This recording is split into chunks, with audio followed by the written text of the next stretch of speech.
Richard of Jamestown. By James Otis. Forward. The purpose of this series of stories is to show the children, and even those who have already taken up the study of history, the home life of the colonists with whom they meet in their books.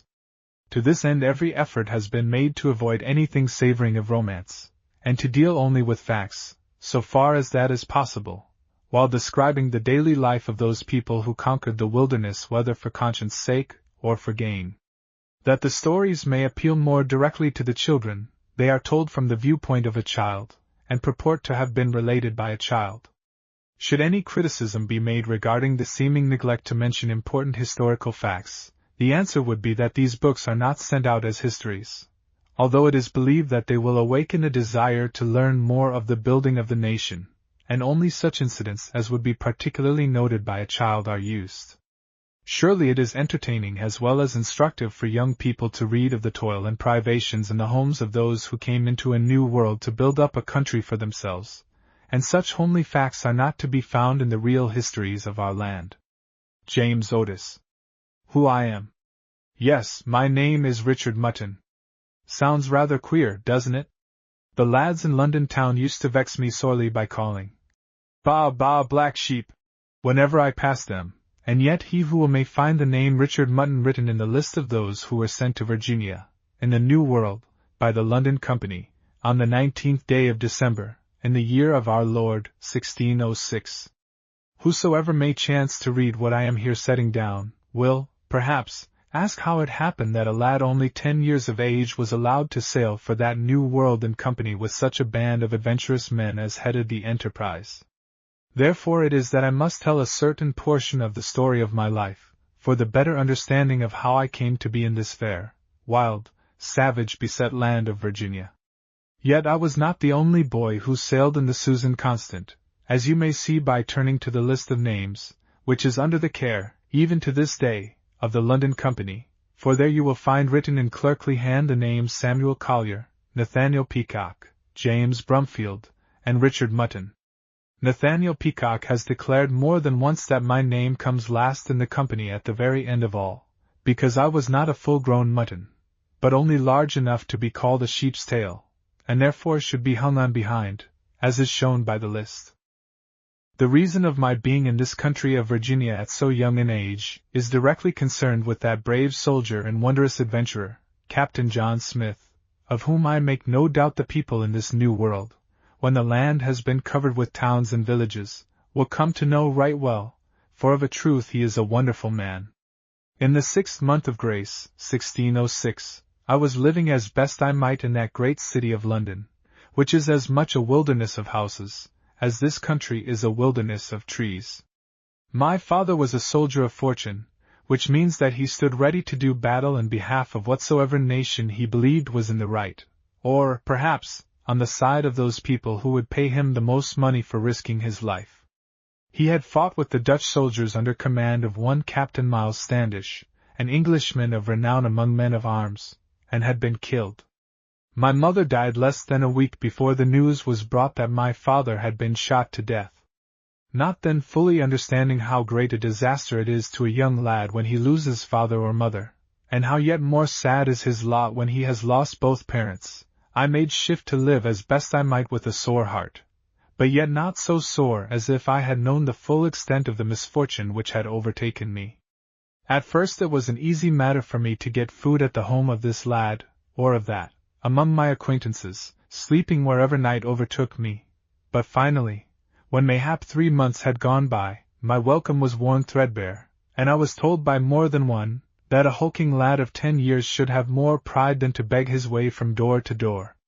It is with shame I here set down the fact, that many weeks passed before I came to understand, in ever so slight a degree, what a milksop I must be, thus eating the bread of idleness when I should have won the right, by labor, to a livelihood in this world. This last thought had just begun to take root in my heart when Nathaniel Peacock, whose mother had been a good friend of mine during a certain time after I was made an orphan, and I heard that a remarkably brave soldier was in the city of London, making ready to go into the New World, with the intent to build there a town for the king. Captain John Smith comes to London. This man was no other than Captain John Smith, who, although at this time not above 26 years of age, had already served in the French, in the Dutch, and in the Transylvanian armies, where he had met and overcome many dangers. He had been robbed and beaten and thrown into the sea because of not believing in the religion of the men who attacked him. He had been a slave among the Turks. He had fought, one after another, 3 of the bravest in the Turkish army, and had cut off the head of each in turn. Can it be wondered at that Nathaniel Peacock and I were filled to overflowing with admiration for this wonderful soldier, or that we desired above all things to see him? We loitered about the streets of London town from daylight until night had come again, hoping to feast our eyes upon this same John Smith, who was to us one of the wonders of the world, because in so short a time he had made his name as a soldier famous in all countries, and yet we saw him not. We had searched London town over and over for mayhap a full month, doing nothing else save hunt for the man whose life had been so filled with adventure, and each time we returned home, Mistress Peacock reproached me with being an idle good for nothing, and Nathaniel but little better. I believe it was her harsh words which caused to spring up in my heart a desire to venture into the New World, where it was said gold could be found in abundance, and even the smallest lad might pick up whatsoever of wealth he desired, if so be his heart was strong enough to brave the journey across the great ocean. The more I thought of what could be found in that land, which was called Virginia, the stronger grew my desire, until the time came when it was a fixed purpose in my mind, and not until then did I breathe to Nathaniel a word of that which had been growing within me. He took fire straightway. I spoke of what it might be possible for us lads to do, and declared that whether his mother were willing or no, he would brave all the dangers of that terrible journey overseas, if so be we found an opportunity. To him it seemed a simple matter that, having once found a ship which was to sail for the far-off land, we might hide ourselves within her, having gathered sufficient of food to keep us alive during the journey. But how this last might be done, his plans had not been made. Lest I should set down too many words, and therefore bring upon myself the charge of being one who can work with his tongue better than with his hands, I will pass over all that which Nathaniel and I did during the long time we roamed the streets, in the hope of coming face to face with Captain Smith. It is enough if I set it down at once that we finally succeeded in our purpose, having come upon him one certain morning on Cheapside, when there was a fight on among some apprentices, and the way so blocked that neither he nor any other could pass through the street, until the quarrelsome fellows were done playing upon each other's heads with sticks and stones. It seemed much as if fortune had at last consented to smile upon us, for we were standing directly in front of the great man. I know not how it chanced that I, a lad whose apparel was far from being either cleanly or whole, should have dared to raise my voice in speech with one who was said to have talked even with a king. Yet so I did, coming without many words to that matter which had been growing these many days in my mind, and mayhap it was the very suddenness of the words that caught his fancy. Nathaniel Peacock and I are minded to go with you into that new world, Captain John Smith, if so be you permit us, I said, and there we will serve you with honesty and industry. There was a smile come upon his face as I spoke, and he looked down upon Nathaniel and me, who were wedged among that throng which watched the apprentices quarrel, until we were like to be squeezed flat, and said in what I took to be a friendly tone, "So, my master, you would journey into Virginia with the hope of making yourself rich, and you not out from under your mother's apron as yet?"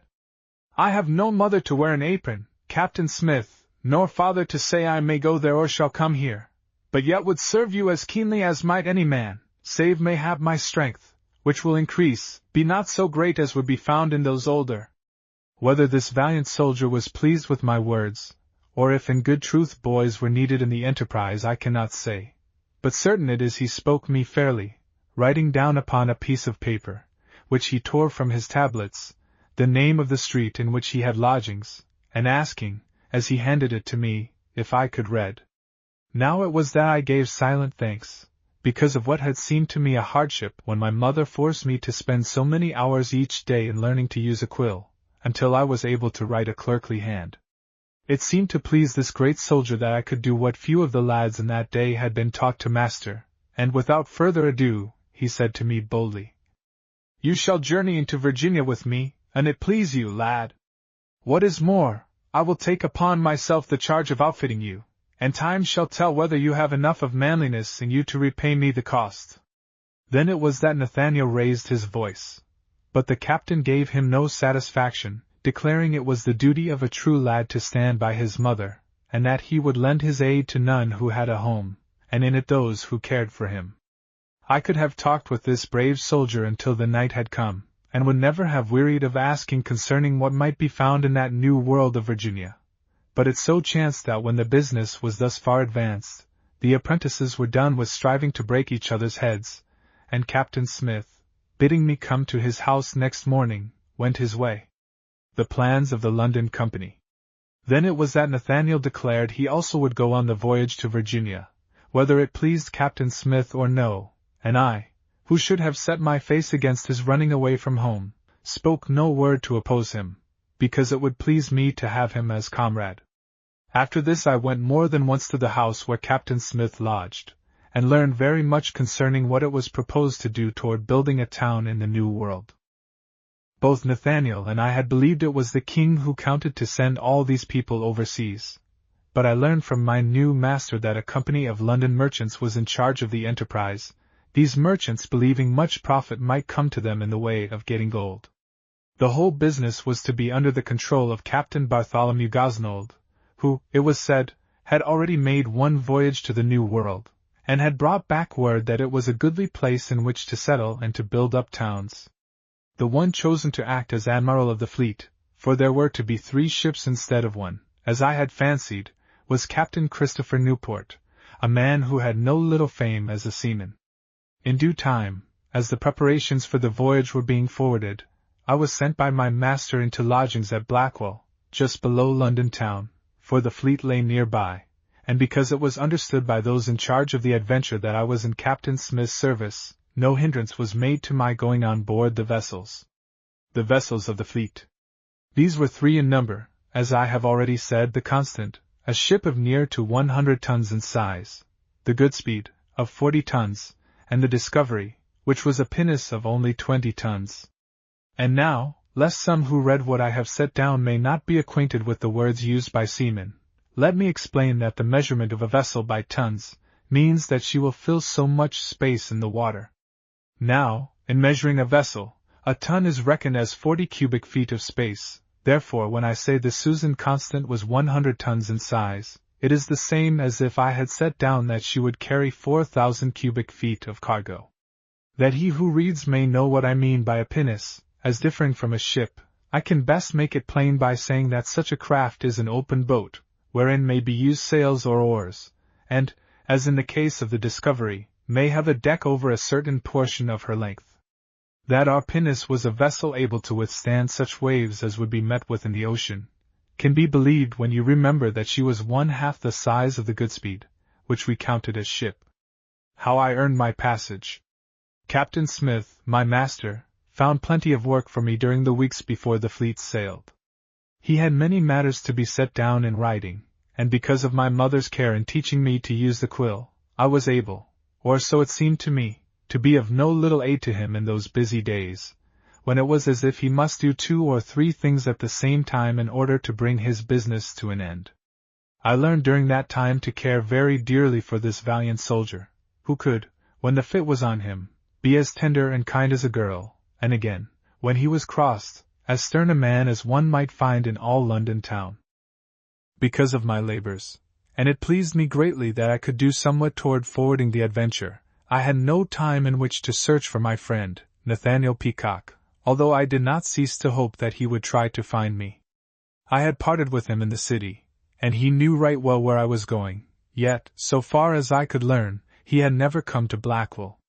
I had no doubt but that I could find him in the city, and it was in my mind, at the first opportunity, to seek him out, if for no other reason than that we might part as comrades should, for he had been a true friend to me when my heart was sore. But from the moment the sailors began to put the cargo on board the Susan Constant and the Goodspeed, I had no chance to wander around Blackwell, let alone journeying to London.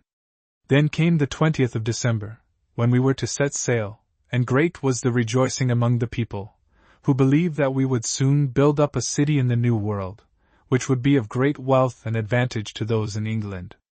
I heard it said, although I myself was not unsure to see what was done, that in all the churches prayers were made for our safe journeying, and there was much marching to and fro of soldiers, as if some great merrymaking were afoot. The shore was lined with people. Booths were set up where showmen displayed for pay many curious things, and food and sweetmeats were on sale here and there, for so large a throng stood in need of refreshment as well as amusement. It was a wondrous spectacle to see all these people nearby on the shore, knowing they had come for no other purpose than to look at us, and I took no little pride to myself because of being numbered among the adventurers, even vainly fancying that many wondered what part a boy could have in such an undertaking. Then we set sail, I watching in vain for a glimpse of Nathaniel Peacock as the ships got under way. Finally, sadly disappointed, and with the sickness of home already in my heart, I went into the forward part of the ship, where was my sleeping place, thinking that very shortly we should be tossing and tumbling on the mighty waves of the ocean. In this I was mistaken, for the wind was contrary to our purpose, and we lay in the Downs near 6 weeks, while Master Hunt, the preacher, who had joined the company that he might labor for the good of our souls, lay so nigh unto death in the cabin of the Susan Constant, that I listened during all the waking hours of the night, fearing to hear the tolling of the ship's bell, which would tell that he had gone from among the living. It was on the second night, after we were come to anchor in the Downs awaiting a favorable wind, that I, having fallen asleep while wishing Nathaniel Peacock might have been with us, was awakened by the pressure of a cold hand upon my cheek. I was near to crying aloud with fear, for the first thought that came was that Master Hunt had gone from this world, and was summoning me. But before the cry could escape my lips, I heard the whispered words, "It is me, Nate Peacock!" It can well be guessed that I was sitting bolt upright in the narrow bed, which sailors call a bunk, by the time this had been said, and in the gloom of the seaman's living place I saw a head close to mine. Not until I had passed my hands over the face could I believe it was indeed my comrade, and it goes without saying that straightway I insisted on knowing how he came there, when he should have been in London town. I cannot set the story down as Nathaniel Peacock told it to me on that night, because his words were many, but the tale ran much like this. Nathaniel's story? When Captain John Smith had promised on Cheapside that I should be one of the company of adventurers, because of such labor as it might be possible for me to perform, and had refused to listen to my comrade, Nathaniel, without acquainting me with the fact, had made up his mind that he also would go into the new world of Virginia. Fearing lest I would believe it my duty to tell Captain Smith of his purpose, he kept far from me, doing whatsoever he might in London town to earn as much as would provide him with food during a certain time. In this he succeeded so far as then seemed necessary, and when it was known that the fleet was nearly ready to make sail, he came to Blackwell with all his belongings tied in his doublet. To get on board the Susan Constant without attracting much attention while she was being visited by so many curious people was not a hard task for Nathaniel Peacock, and 3 days before the fleet was got under way, my comrade had hidden himself in the very foremost part of the ship, where were stored the ropes and chains. There he had remained until thirst, or hunger, drove him out, on this night of which I am telling you, and he begged that I go on deck, where were the scuttlebutts, to get him a pannikin of water. For those of you who may not know what a scuttlebutt is, I will explain that it is a large cask in which fresh water is kept on shipboard. When Nathaniel's burning thirst had been soothed, he began to fear that I might give information to Captain John Smith concerning him. But after all that had been done in the way of hiding himself, and remembering his suffering, I had not the heart so to do. During 4 days more he spent all the hours of sunshine, and the greater portion of the night, in my bed, closely covered so that the sailors might not see him, and then came the discovery, when he was dragged out with many a blow and harsh word to give an account of himself. I fear it would have gone harder still with Nathaniel, if I had not happened to be there at that very moment. As it was, I went directly to Captain John Smith, my master, telling him all Nathaniel's story, and asking if the lad had not shown himself made of the proper stuff to be counted on as one of the adventurers. Although hoping to succeed in my pleading, I was surprised when the captain gave a quick consent to number the lad among those who were to go into the new land of Virginia, and was even astonished when his name was written down among others as if he had been pledged to the voyage in due form. But for the sickness of Master Hunt, and the fear we had lest he should die, Nathaniel and I might have made exceeding merry while we lay at anchor in the Downs, for food was plentiful. There was little of work to be done, and we lads could have passed the time skylarking with such of the sailors as were disposed to sport, except orders had been given that no undue noise be made on deck. We make sail again. It seemed to me almost as if we spent an entire lifetime within sight of the country we were minded to leave behind us, and indeed 6 weeks, with no change of scene, and while one is held to the narrow limits of a ship, is an exceeding long time. However, as I have heard Captain Smith say again and again, everything comes to him who waits, and so also came that day when the winds were favoring, when Captain Newport, the admiral of our fleet, gave the word to make sail, and we sped softly away from England's shores, little dreaming of that time of suffering, of sickness, and of sadness which was before us. To Nathaniel and me, who had never strayed far from London town, and knew no more of the sea than might have been gained in a boatman's wherry, the ocean was exceeding unkind, and for 48 hours did we lie in that narrow bed, believing death was very near at hand. There is no reason why I should make any attempt at describing the sickness which was upon us, for I have since heard that it comes to all who go out on the sea for the first time. When we recovered, it was suddenly, like as a flower lifts up its head after a refreshing shower that has pelted it to the ground. I would I might set down here all which came to us during the voyage, for it was filled with wondrous happenings, but because I would tell of what we did in the land of Virginia, I must be sparing of words now. The first island. It is to be remembered that our fleet left London on the 20th day of December, and, as I have since heard Captain Smith read from the pages which he wrote concerning the voyage, it was on the 23rd of March that we were come to the island of Martinique, where for the first time Nathaniel Peacock and I saw living savages. When we were come to anchor, they paddled out to our ships in frail boats called canoes, bringing many kinds of most delicious fruits, which we bought for such trumpery things as glass beads and ornaments of copper. It was while we lay off this island that we saw a whale attacked and killed by a thresher and a swordfish, which was a wondrous sight. And now was a most wicked deed done by those who claimed to be in command of our company, for they declared that my master had laid a plot with some of the men in each vessel of the fleet, whereby the principal members of the company were to be murdered, to the end that Captain Smith might set himself up as king after we were come to the New World.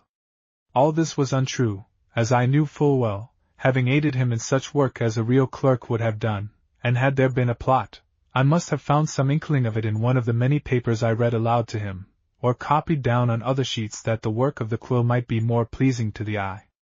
Besides that, I had been with the captain a goodly portion of the time while the ships were being made ready for the voyage, and if he had harbored so much of wickedness, surely must some word of it have come to me, who sat or stood near at hand, listening attentively whenever he had speech with others of the company of adventurers. Captain Smith a prisoner. When the voyage was begun, and the captain no longer had need of me, I was sent into the forward part of the ship to live, as has already been set down, and therefore it was I knew nothing of what was being done in the great cabin, where the leaders of the company were quartered, until after my master was made a prisoner. Then it was told me by the seaman who had been called by Captain Kendall, as if it was feared my master, being such a great soldier, might strive to harm those who miscalled him a traitor to that which he had sworn. It seems, so the seaman said, that Captain John Martin was the one who made the charges against my master, on the night after we set sail from Martinique, when all the chief men of the company were met in the great cabin, and he declared that, when it was possible to do so, meaning after we had come to the land of Virginia, witnesses should be brought from the other ships to prove the wicked intent. Then it was that Captain George Kendall declared my master must be kept a close prisoner until the matter could be disposed of, and all the others, save Captain Bartholomew Gosnold, agreeing, heavy irons were put upon him. He was shut up in his sleeping place, having made no outcry nor attempt to do any harm, save that he declared himself innocent of wrongdoing. But for Captain Gosnold and Master Hunt, the preacher, I should not have been permitted to go in and learn if I might do anything for his comfort. The other leaders declared that my master was a dangerous man, who should not be allowed to have speech with any person save themselves, lest he send some message to those who were said to be concerned with him in the plot. I attend my master. Master Hunt spoke up right manfully in behalf of Captain Smith, with the result that I was given free entrance to that small room which had been made his prison, save that I must at all times leave the door open, so those who were in the great cabin could hear if I was charged with any message to the seamen. My eyes were filled with tears when my master told me that he had no thought save that of benefiting those who were with him in the adventure, and that he would not lend his countenance to any wicked plot. I begged him to understand that I knew right well he would do no manner of wrong to any man, and asked the privilege of being with him all the time, to serve him when he could not serve himself because of the irons that fettered his legs. And so it was that I had opportunity to do that which made my master as true a friend as ever lad had, for in the later days when we were come to Virginia and beset by savages more cruel than wild beasts, he ventured his own life again and again to save mine, which was so worthless as compared with his. Only that I might tell how the voyage progressed, did I go on deck, or have speech with Nathaniel Peacock, and only through me did my master know when we were come to this island or that, together with what was to be seen in such places. Several islands visited. Therefore it was that when, on the next day after he was made a prisoner, we were come to anchor off that island which the savages called Guadeloupe, and Nathaniel had been permitted to go on shore in one of the boats, I could tell my master of the wondrous waters which were found there. Nathaniel told me that water spouted up out of the earth so hot, that when Captain Newport threw into it a piece of pork tied to a rope, the meat was cooked in half an hour, even as if it had been over a roaring hot fire. After that we passed many islands, the names of which I could not discover, until we came to anchor within half a musket shot from the shore of that land which is known as Nevis. Here we lay 6 days, and the chief men of the company went on shore for sport and to hunt, save always either Captain Martin or Captain Kendall, who remained on board to watch the poor prisoner, while he, my master, lay in his narrow bed sweltering under the great heat. During all this while, the seamen and our gentlemen got much profit and sport from hunting and fishing, adding in no small degree to our store of food. Had Captain Smith not been kept from going on shore by the wickedness of those who were jealous because of his great fame as a soldier, I dare venture to say our stay at this island of Nevis would have been far more to our advantage. From this place we went to what Master Hunt told me were the Virgin Islands, and here the men went ashore again to hunt. But my master, speaking no harsh words against those who were wronging him, lay in the small, stinging hot room, unable to get for himself even a cup of water, though I took good care he should not suffer from lack of kindly care. Then on a certain day we sailed past that land which Captain Gosnold told me was Puerto Rico, and next morning came to anchor off the island of Mona, where the seamen were sent ashore to get fresh water, for our supply was running low.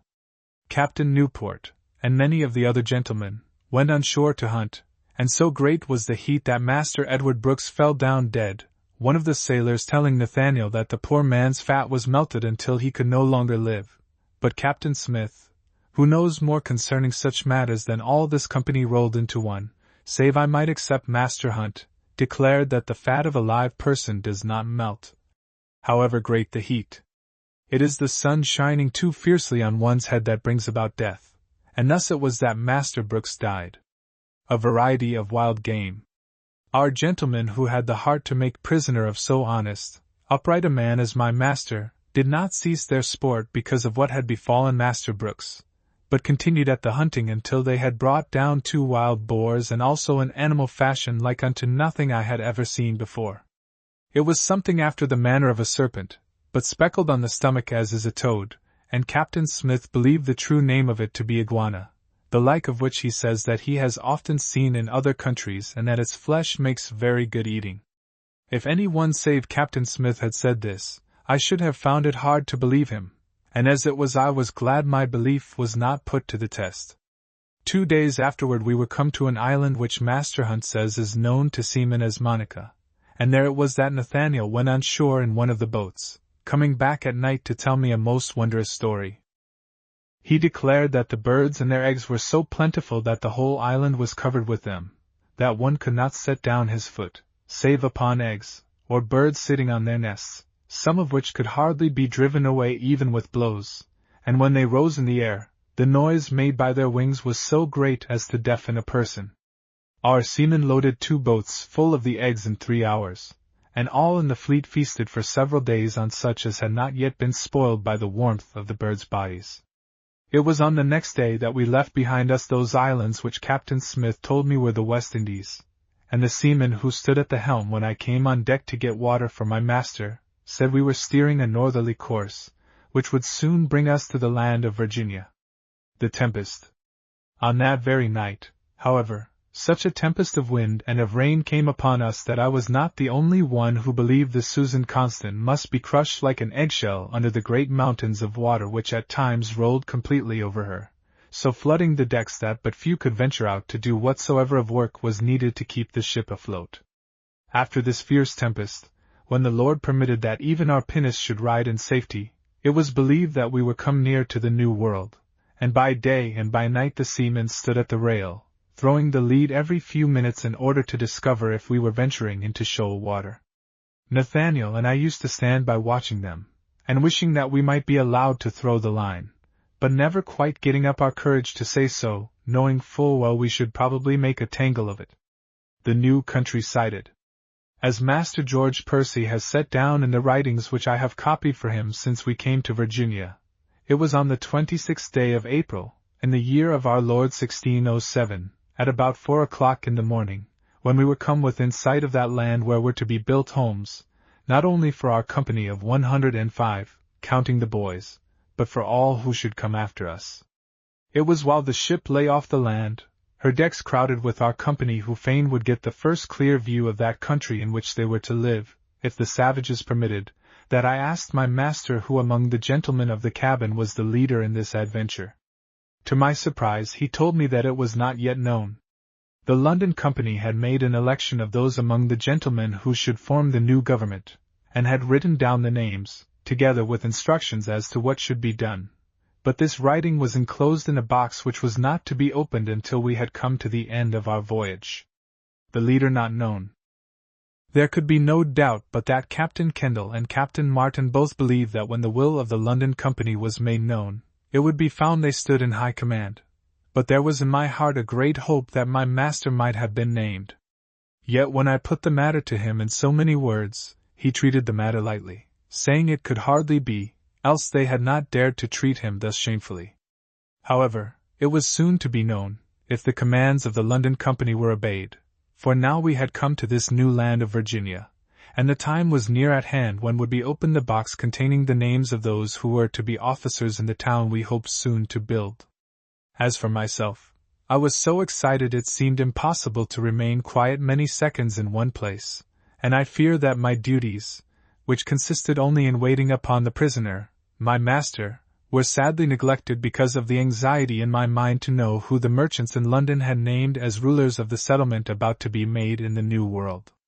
One would have believed from Captain Smith's manner that he had no concern whatsoever as to the result of all this wickedness and scheming, for it was either more nor less than such, as I looked at the matter, on the part of Captain Kendall and Captain Martin. Here we were in sight of the New World, at a place where we were to live all the remainder of our lives, and he a prisoner in chains, but yet never a word of complaint came from his lips. Arrival at Chesapeake Bay. When the day had fully dawned, and the fleet stood in toward the noble bay, between 2 capes, which were afterward named Cape Henry and Cape Comfort, Captain Smith directed me to go on deck, in order to keep him informed of what might be happening. He told me there was no question in his mind but that we were come to the mouth of Chesapeake Bay, where it had been agreed with the London merchants we were to go on shore. Standing at the head of the companionway, but not venturing out on deck lest I should be sent to some other part of the ship, and thus be unable to give my master the information which he desired, I looked out upon what seemed to me the most goodly land that could be found in all the wide world. Trees there were of size fit for masts to the king's ships, flowers bordered the shore until there were seemingly great waves of this color, or of that, as far as I could reach, and set within this dazzling array of green and gold, and of red and yellow, was a great sea, which Captain Smith said was called the Chesapeake Bay.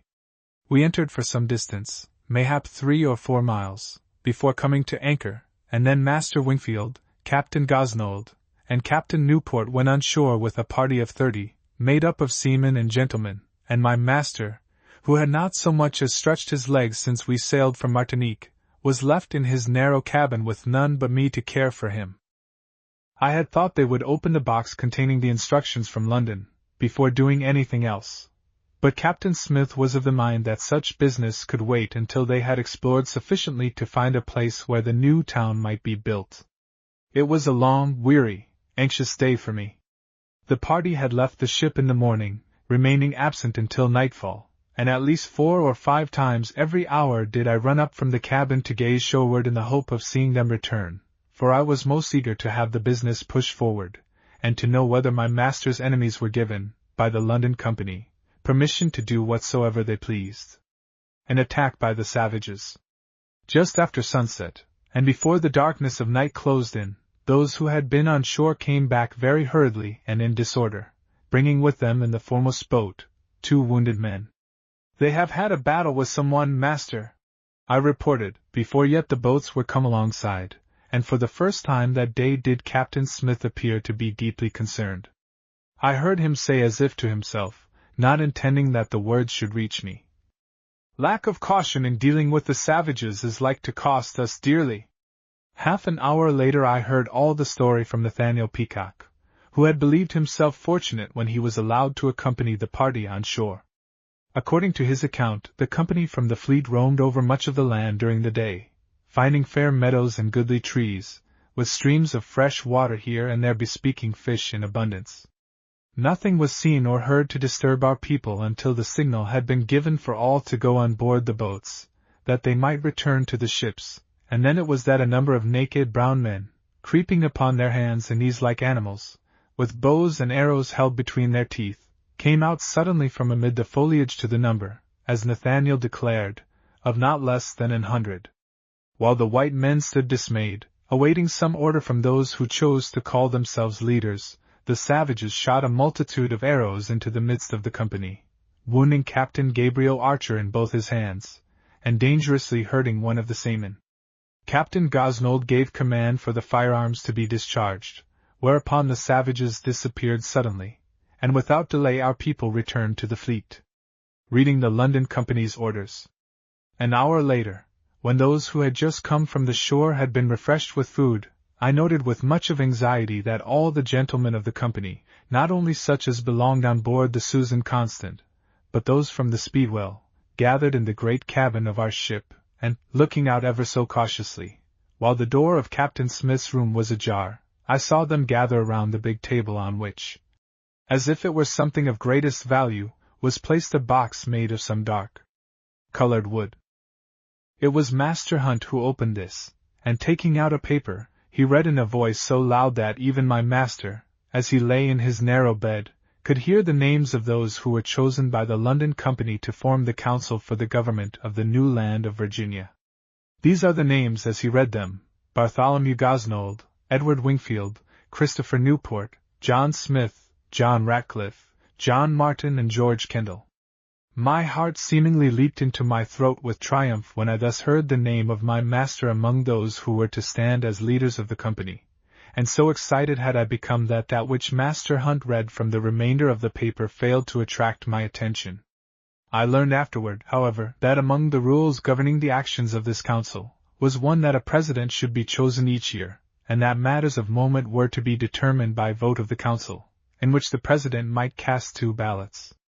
It was when Master Hunt ceased reading that I believed my master would be set free without delay, for of a verity he had the same right to take part in the deliberations as any other, since it was the will of the London Company that he should be one of the leaders. But much to my surprise nothing of the kind was done. Captain Kendall, seeing the door of my master's room slightly open, arose from the table and closed it, as if he were about to say something which should not be heard by Captain Smith. I would have opened the door again, but that my master bade me leave it closed, and when an hour or more had passed, Master Hunt came in to us, stating that it had not yet been decided by the other members of the council whether Captain Smith should be allowed to take part in the affairs, as the London Company had decided, or whether he should be sent home for judgment when the fleet returned. But meanwhile he was to have his liberty. Then it was that Master Hunt, talking like the true man he ever showed himself to be, advised Captain Smith to do in all things, so far as the other members of the council permitted, as if nothing had gone awry, claiming that before we had been many days in this land, those who had brought charges against him would fail of making them good. Had I been the one thus so grievously injured, the whole company might have shipwrecked themselves before I would have raised a hand, all of which goes to show that I had not learned to rule my temper. Captain Smith, however, agreed with all Master Hunt said, and then it was that I was sent forward once more. My master went on deck for the first time since we had left Martinique, walking to and fro swiftly, as if it pleased him to have command of his legs once more. If Master Hunt and Master Wingfield had been able to bring the others around to their way of thinking, Captain Smith would have taken his rightful place in the council without delay. Instead of which, however, he remained on board the ship idle, when there was much that he could have done better than any other, from the day on which we came in sight of Virginia, which was the 15th day of April, until the 26th day of June. During all this time, those of the council who were his enemies claimed that they could prove he had laid plans to murder all the chief men, and take his place as king, but yet they did not do so, and my master refused to hold any parley with them, except that he claimed he was innocent of all wrong in thought or in act. When the others of the fleet set off to spy out the land, my master remained aboard the ship, still being a prisoner, except so far that he wore no fetters, and I would not have left him save he had commanded me sharply, for at that time, so sore was his heart, that even a lad like me could now and then say some word which might have in it somewhat of cheer. During this time that Captain Smith was with the company and yet not numbered as one of them, the other gentlemen explored the country, and more than once was Nathaniel Peacock allowed to accompany them, therefore did I hear much which otherwise would not have been told me. And what happened during these 2 months when the gentlemen were much the same as quarreling among themselves, I shall set down in as few words as possible, to the end that I may the sooner come to that story of our life in the new village, which some called James Fort, and others Jamestown, after King James of England. Exploring the country. When the shallop had been taken out of the hold of the Susan Constant, and put together by the carpenters, our people explored the shores of the bay and the broad streams running into it, meeting with savages here and there, and holding some little converse with them. A few were found to be friendly, while others appeared to think we were stealing their land by thus coming among them. One of the most friendly of the savages, so Nathaniel said, having shown by making marks on the ground with his foot that he wished to tell our people about the country, and having been given a pen and paper, drew a map of the river with great care, putting in the islands and waterfalls and mountains that our men would come to, and afterward he even brought food to our people such as wheat and little sweet nuts and berries. I myself would have been pleased to go on shore and see these strange people, but not being able to do so save at the cost of leaving my master, I can only repeat some of the curious things which Nathaniel Peacock told me.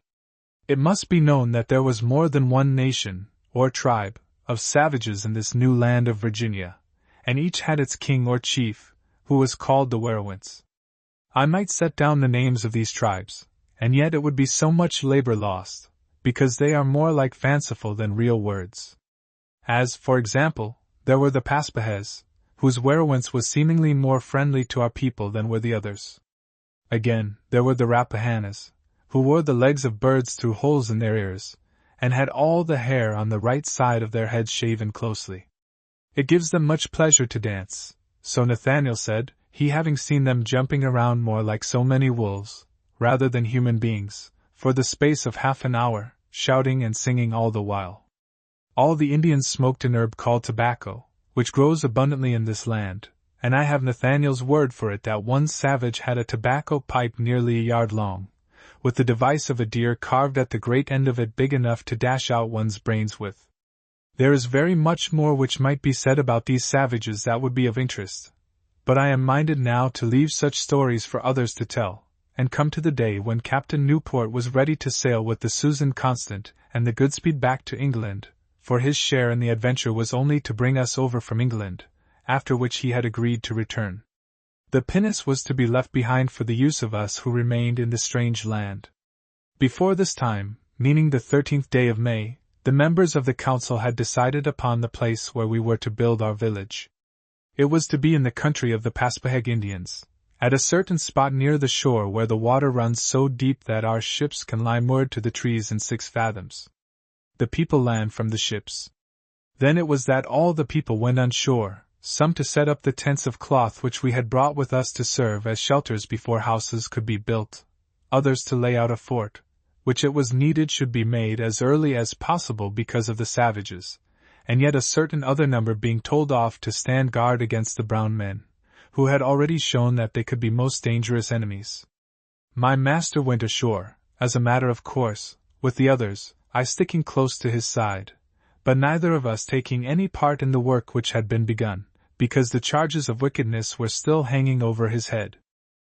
Had Captain Smith been allowed a voice in the council, certain it is he never would have chosen this place in which to make the town, for he pointed out to me that the land lay so low that when the river was at its height the dampness must be great, and therefore, exceeding unhealthful, while there was back of it such an extent of forest, as made it most difficult to defend, in case the savages came against us.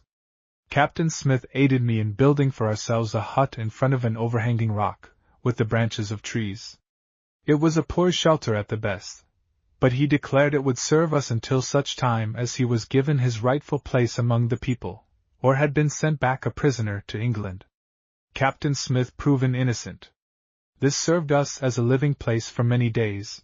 or until my master was come into his own, as he did before the fort was finished, when, on one certain morning, he demanded of the other members of the council that they put him on trial to learn whether the charges could be proven or not, and this was done on the day before Captain Newport was to take the ships back to England. There is little need for me to say that Captain Kendall's stories of the plot, in which he said my master was concerned, came to naught. There were none to prove that he had ever spoken of such a matter, and the result of the trial was that they gave him his rightful place at the head of the company. Before many months were past, all came to know that but for him the white people in Jamestown would have come to their deaths. We who were left behind. It was on the 15th day of June when the ships sailed out of the Chesapeake Bay, leaving on the banks of the river we called the James, 100 men and boys, all told, to hold their lives and their liberty against thousands upon thousands of naked savages, who had already shown that they desired to be enemies rather than friends. Even in the eyes of a boy, it was an odd company to battle with the savages and the wilderness, for the greater number were those who called themselves gentlemen, and who believed it beneath their station to do any labor whatsoever. Therefore did it seem to me that this new town would be burdened sorely with so many drones. Master Hunt, the preacher, could in good truth call himself a gentleman, and yet I myself saw him, within 2 hours after we were landed, nailing a piece of timber between 2 trees that he might stretch a square of sailcloth over it, thus making what served as the first church in the country of Virginia. Yet Captain Smith has said again and again, that the discourses of Master Hunt under that poor shelter of cloth were, to his mind, more like the real praising of God, than any he had ever heard in the costly buildings of the old world. For the better understanding of certain things which happened to us after we had begun to build the village of Jamestown, it should be remembered that of all the savages in the country round about, the most friendly were those who lived in the same settlement with Powhatan, who was, so Captain Smith said, the true head and king of all the Indians in Virginia. Baking bread without ovens. It was in this town of Powhatan's that I discovered how to bake bread without an oven or other fire than what might be built on the open ground, and it was well I had my eyes open at that time, otherwise Captain Smith and I had gone supperless to bed again and again, for there were many days when our stomachs cried painfully because of emptiness. While my master was talking with the king, Powhatan, on matters concerning affairs at Jamestown, I saw an Indian girl, whose name I afterward came to know was Pocahontas, making bread, and observed her carefully. She had white meal, but whether of barley, or the wheat called Indian corn, or Guinea wheat I could not say, and this she mixed into a paste with hot water, making it of such thickness that it could easily be rolled into little balls or cakes. After the mixture had been thus shaped, she dropped the balls into a pot of boiling water, letting them stay there until well soaked, when she laid them on a smooth stone in front of the fire until they had hardened and browned like unto bread that has been cooked in the oven. But I have set myself to the task of telling how we of Jamestown lived during that time when my master was much the same as the head of the government, and it is not well to begin the story with bread making. an unequal division of labor. First, I must explain upon what terms these people, the greater number of whom called themselves gentlemen, and therefore claimed to be ashamed to labor with their hands, had come together under control of those merchants in London, who were known as the London Company. No person in the town of James was allowed to own any land except as he had his share of the whole. Every one was expected to work for the good of the village, and whatsoever of crops was raised, belonged to all the people. It was not permitted that the more industrious should plant the land and claim that which grew under their toil. Ours was supposed to be one big family, with each laboring to help the others at the same time he helped himself, and the result was that those who worked only a single hour each day had as much of the general stores as he who remained in the field from morning until night. Although my master had agreed to this plan before the fleet sailed from England, he soon came to understand that it was not the best for a new land, where it was needed that each person should labor to the utmost of his powers. The London Company had provided a certain number of tents made of cloth, which were supposed to be enough to give shelter to all the people, and yet, because those who had charge of the matter had made a mistake, through ignorance, or for the sake of gain, there were no more than would provide for the members of the council, who appeared to think they should be lodged in better fashion than those who were not in authority. My master could well have laid claim to one of these cloth houses, but because of the charges which had been made against him by Captain Kendall and Captain Martin, the sting of which yet remained, he chose to live by himself. Thus it was that he and I threw up the roof of branches concerning which I have spoken, but it was only to shelter us until better could be built. Building a house of logs. While the others were hunting here and there for the gold which it had been said could be picked up in Virginia as one gathers acorns in the Old World, Captain Smith set about making a house of logs such as would protect him from the storms of winter as well as from the summer sun. This he did by laying 4 logs on the ground in the form of a square, and so cutting notches in the ends of each that when it was placed on the top of another, and at right angles with it, the hewn portions would interlock, one with the other, holding all firmly in place. On top of these, other huge tree trunks were laid with the same notching of the ends. It was a vast amount of labor, thus to roll up the heavy logs in the form of a square until a pen or box had been made as high as a man's head, and then over that was built a roof of logs fastened together with wooden pins, or pegs, for iron nails were all too scarce and costly to be used for such purpose. When the house had been built thus far, the roof was formed of no more than 4 or 5 logs on which a thatching of grass was to be laid later, and the ends, in what might be called the peak of the roof, were open to the weather. Then it was that roughly hewn planks, or logs split into 3 or 4 strips, called puncheons, were pegged with wooden nails on the sides, or ends, where doors or windows were to be made. Then the space inside this framework was sawed out, and behold you had a doorway, or the opening for a window, to be filled in afterward as time and material with which to work might permit. After this had been done, the ends under the roof were covered with yet more logs, sawn to the proper length and pegged together, until, save for the crevices between the timbers, the whole gave protection against the weather. Then came the work of thatching the roof, which was done by the branches of trees, dried grass, or bark. My master put on first a layer of branches from which the leaves had been stripped, and over that we laid coarse grass to the depth of 6 or 8 inches, binding the same down with small saplings running from one side to the other, to the number of 10 on each slope of the roof. To me was given the task of closing up the crevices between the logs with mud and grass mixed, and this I did the better because Nathaniel Peacock worked with me, doing his full share of the labor. Keeping house. When we came ashore from the ships, no one claimed Nathaniel as servant, and he, burning to be in my company, asked Captain Smith's permission to enter his employ. My master replied that it had not been in his mind there should be servants and lords in this new world of Virginia, where one was supposed to be on the same footing as another, but if Nathaniel were minded to live under the same roof with us, and would cheerfully perform his full share of the labor, it might be as he desired. Because our house was the first to be put up in the new village, and being made of logs, was by far the best shelter, even in comparison with the tents of cloth, Nathaniel and I decided that it should be the most homelike, if indeed that could be compassed where were no women to keep things cleanly. I am in doubt as to whether Captain Smith, great traveler and brave adventurer though he was, had even realized that with only men to perform the household duties, there would be much lack of comfort. The floor of the house was only the bare earth beaten down hard. We lads made brooms, by tying the twigs of trees to a stick, which was not what might be called a good makeshift, and yet with such we kept the inside of our home far more cleanly than were some of the tents. Lack of cleanliness in the village. There were many who believed, because there were no women in our midst, we should spare our labor in the way of keeping cleanly, and before we had been in the new village a week, the floors of many of the dwellings were littered with dirt of various kinds, until that which should have been a home looked more like a place in which swine are kept. From the very first day we came ashore, good Master Hunt went about urging that great effort be made to keep the houses, and the paths around them, cleanly, saying that unless we did so, there was like to be a sickness come among us.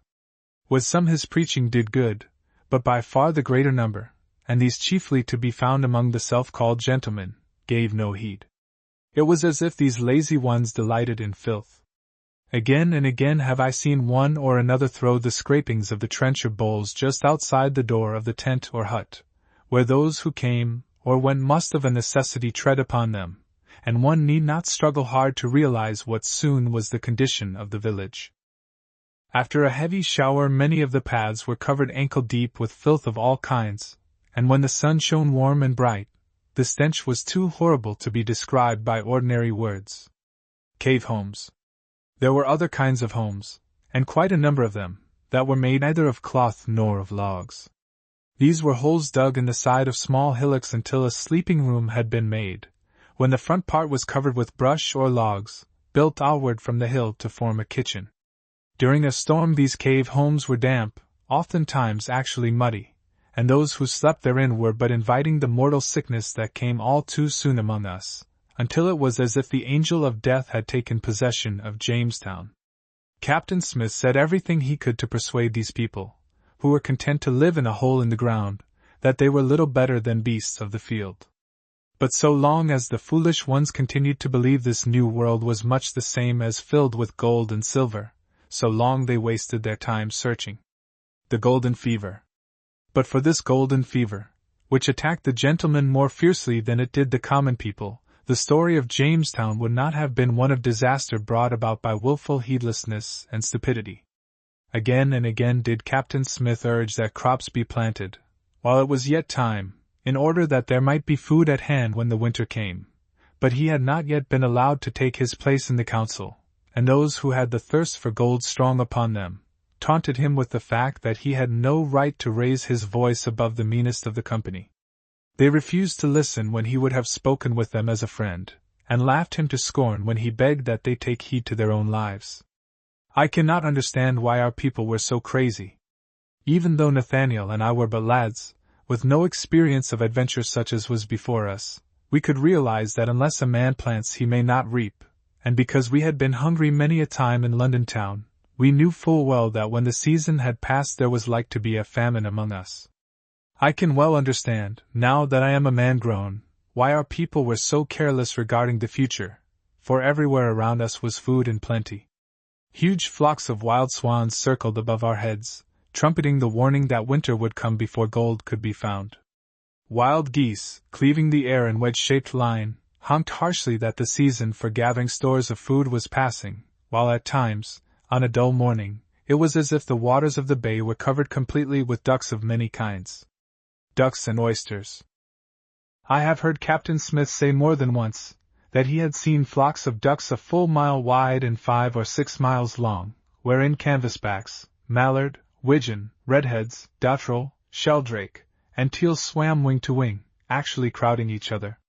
When such flocks rose in the air, the noise made by their wings was like unto the roaring of a tempest at sea. Then there was bed after bed of oysters, many of which were uncovered at ebb tide, when a hungry man might stand and eat his fill of shellfish, never one of them less than 6 inches long, and many twice that size. It is little wonder that the gold-crazed men refused to listen while my master warned them that the day might come when they would be hungry to the verge of starvation. Now perhaps you will like to hear how we 2 lads, bred in London town, with never a care as to how our food had been cooked, so that we had enough with which to fill our stomachs, made shift to prepare meals that could be eaten by Captain Smith, for so we did after taking counsel with the girl Pocahontas from Powhatan's village. Roasting oysters. In the first place, the shellfish called oysters are readily cooked, or may be eaten raw with great satisfaction. I know not what our people of Virginia would have done without them, and yet it was only by chance or accident that we came to learn how nourishing they are. A company of our gentlemen had set off to explore the country very shortly after we came ashore from the fleet, and while going through that portion of the forest which borders upon the bay, happened upon 4 savages who were cooking something over the fire. The Indians ran away in alarm, and on coming up to discover what the brown men had which was good to eat, the explorers found a large number of oysters roasting on the coals. Through curiosity, one of our gentlemen tasted of the fish, and much to his surprise found it very agreeable to the stomach. Before telling his companions the result of his experiment, he ate all the oysters that had been cooked, which were more than 24 large ones, and then, instead of exploring the land any further on that day, our gentlemen spent their time gathering and roasting the very agreeable fish. As a matter of course, the news of this discovery spread throughout the settlement, and straightway every person was eating oysters, but they soon tired of them, hankering after wheat of some kind. Among those who served some of the gentlemen, even as Nathaniel and I aimed to serve Captain Smith, was James Brumfield, a lazy, shiftless lad near to 17 years old. Being hungry, and not inclined to build a fire, because it would be necessary to gather fuel, he ventured to taste of a raw oyster. Finding it pleasant to the mouth, he actually gorged himself until sickness put an end to the gluttonous meal. It can thus be seen that even though Nathaniel and I had never been apprenticed to a cook, it was not difficult for us to serve our master with oysters roasted or raw, laid on that which answered in the stead of a table, in their own shells. Learning to cook other things. Then again the Indian girl had shown us how to boil beans, peas, Indian corn, and pumpkins together, making a kind of porridge which is most pleasant, and affords a welcome change from oysters. But the great drawback is that we are not able to come at the various things needed for the making of it, except when our gentlemen have been fortunate in trading with the brown men, which is not often. This Indian corn, pounded and boiled until soft, is a dish Captain Smith eats of with an appetite, provided it is well salted, and one does not need to be a king's cook in order to make it ready for the table. The pounding is the hardest and most difficult portion of the task, for the kernels are exceeding flinty, and fly off at a great distance when struck a glancing blow. Nathaniel and I have brought inside our house a large, flat rock, on which we pound the corn, and one of us is kept busy picking up the grains that fly here and there as if possessed of an evil spirit. New Zamp is the name which the savages give to this cooking of wheat. I have an idea that when we get a mill for grinding, it will be possible to break the kernels easily and quickly between the millstones, without crushing a goodly portion of them to meal. When the Indian corn is young, that is to say, before it has grown hard, the ears as plucked from the stalks may be roasted before the coals with great profit, and when we would give our master something unusually pleasing, Nathaniel and I go abroad in search of the gardens made by the savages, where we may get, by bargaining, a supply of roasting ears. With a trencher of porridge, and a dozen roasting ears, together with a half-score of the bread balls such as I have already written about, Captain Smith can satisfy his hunger with great pleasure, and then it is that he declares he has the most comfortable home in all Virginia, thanks to his houseplus, as he is pleased to call us, the sweet potato root. The Indians have roots, which some of our gentlemen call sweet potatoes, which are by no means unpleasant to the taste, the only difficulty being that we cannot get any great quantity of them. Our master declares that when we make a garden, this root shall be the first thing planted, and after it has ripened, we will have some cooked every day. Nathaniel and I have no trouble in preparing the root, for it may be roasted in the ashes, boiled into a pudding which should be well salted, or mixed with the meal of Indian corn and made into a kind of sweet cake. However, we lads have not had good success in baking this last dish, because of the ashes which fly out of the fire when the wind blows ever so slightly. Captain Smith declares that he would rather have the ashes without the meal and sweet potato, if indeed he must eat any, but of course when he speaks thus, it is only in the way of making sport. Captain Kendall, who, because he has made 2 voyages to the Indies, believes himself a wondrously wise man, says that he who eats sweet potatoes at least once each day will not live above 7 years, and he who eats them twice every day will become blind, after which all his teeth will drop out. Because of this prediction, many of our gentlemen are not willing even so much as to taste of the root, but Captain Smith says that wise men may grow fat where fools starve, therefore he gathers up all the sweet potatoes which the others have thrown away, for they please him exceeding well. A touch of homesickness. There is no need for me to say that it makes both Nathaniel and me glad to be praised by our master, because we keep the house cleanly and strive to serve the food in such a manner as not to offend the eye. But we would willingly dispense with such welcome words if thereby it would be possible to see a woman messing around the place. Strive as boys may, they cannot attend to household matters as do girls or women, who have been brought into the world knowing how to perform such tasks, and it is more homelike to see them around. Nathaniel and I often picture to each other what this village of Jamestown would be if in each camp, cave, or log hut a woman was in command, and ever when we talk thus comes into my heart a sickness for the old homes of England, even though after my mother died there was none for me. But yet it would do me a world of good even to look upon a housewife. A most friendly gentleman is Master Hunt, and even though he is so far above me in station, I never fail of getting a kindly greeting when I am so fortunate as to meet him. He comes often to see Captain Smith, for the 2 talk long and earnestly over the matter of the council, and at such times it is as if he went out of his way to give me a good word. Master Hunt's preaching. Therefore it is that I go to hear him preach whenever the people are summoned to a meeting beneath the square of canvas in the wood, and more than once I have heard from him that which has taken the sickness for home out of my heart. Our people are not inclined to listen to him in great numbers, however. I have never seen above 20 at one time, the others being busy in the search for gold, or trying to decide among themselves as to how it may best be found. More than once have I heard Master Hunt say, while talking privately with my master, that there would be greater hope for this village of ours if we had more laborers and less gentlemen, for in a new land it is only work that can win in the battle against the savages and the wilderness. For carpenters, 1 blacksmith, 2 bricklayers, a mason, a sailor, a barber, a tailor, and a drummer make up the list of skilled workmen, if, indeed, one who can do nothing save drum may be called a laborer. To these may be added 12 serving men and 4 boys. All the others are gentlemen, or, as Master Hunt puts it, drones expecting to live through the mercy of God whom they turn their backs upon, neglecting to provide for the future.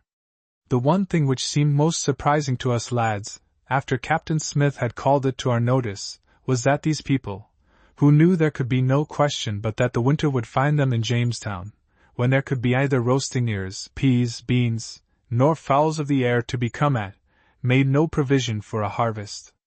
Captain Smith, not being allowed to raise his voice in the council, could only speak as one whose words have little weight, since he was not in authority. But he lost no opportunity of telling these gold-seekers that only those who sowed might reap, and unless seed was put into the ground, there would be no crops to serve as food during the winter. Even Master Wingfield, the president of the council, refused to listen when my master would have spoken to him as a friend. He gave more heed to exploring the land, than to what might be our fate in the future. He would not even allow the gentlemen to make such a fort as might withstand an assault by the savages, seeming to think it of more importance to know what was to be found on the banks of this river or of that, than to guard against those brown people who daily gave token of being unfriendly. The serving men and laborers were employed in making clapboards that we might have a cargo with which to fill one of Captain Newport's ships when he returned from England, according to the plans of the London Company. The gentlemen roamed here or there, seeking the yellow metal which had much the same as caused the madness among them, and save in the case of Master Hunt and Captain Smith, none planted even the smallest garden. Surprised by savages. The fort, as it was called, had been built only of the branches of trees, and might easily have been overrun by savages bent on doing us harm. It was while Master Wingfield, with 30 of the gentlemen, was gone to visit Powhatan's village, and the others were hunting for gold, leaving only my master and the preacher to look after the serving men and the laborers, that upward of 100 naked savages suddenly came down upon us, counting to make an end of all who were in the town. It was a most fearsome sight to see the brown men, their bodies painted with many colors, carrying bows and arrows, dash out from among the trees bent on taking our lives, and for what seemed a very long while our people ran here and there like ants whose nest has been broken in upon. Captain Smith gave no heed to his own safety, but shouted for all to take refuge in our house of logs, while Master Hunt did what he might to aid in the defense. Yet, because there had been no exercise at arms, nor training, that each should know what was his part at such a time, 17 of the people were wounded, some grievously, and one boy, James Brumfield, of whom I have already spoken, was killed by an arrow piercing his eye. Strengthening the fort.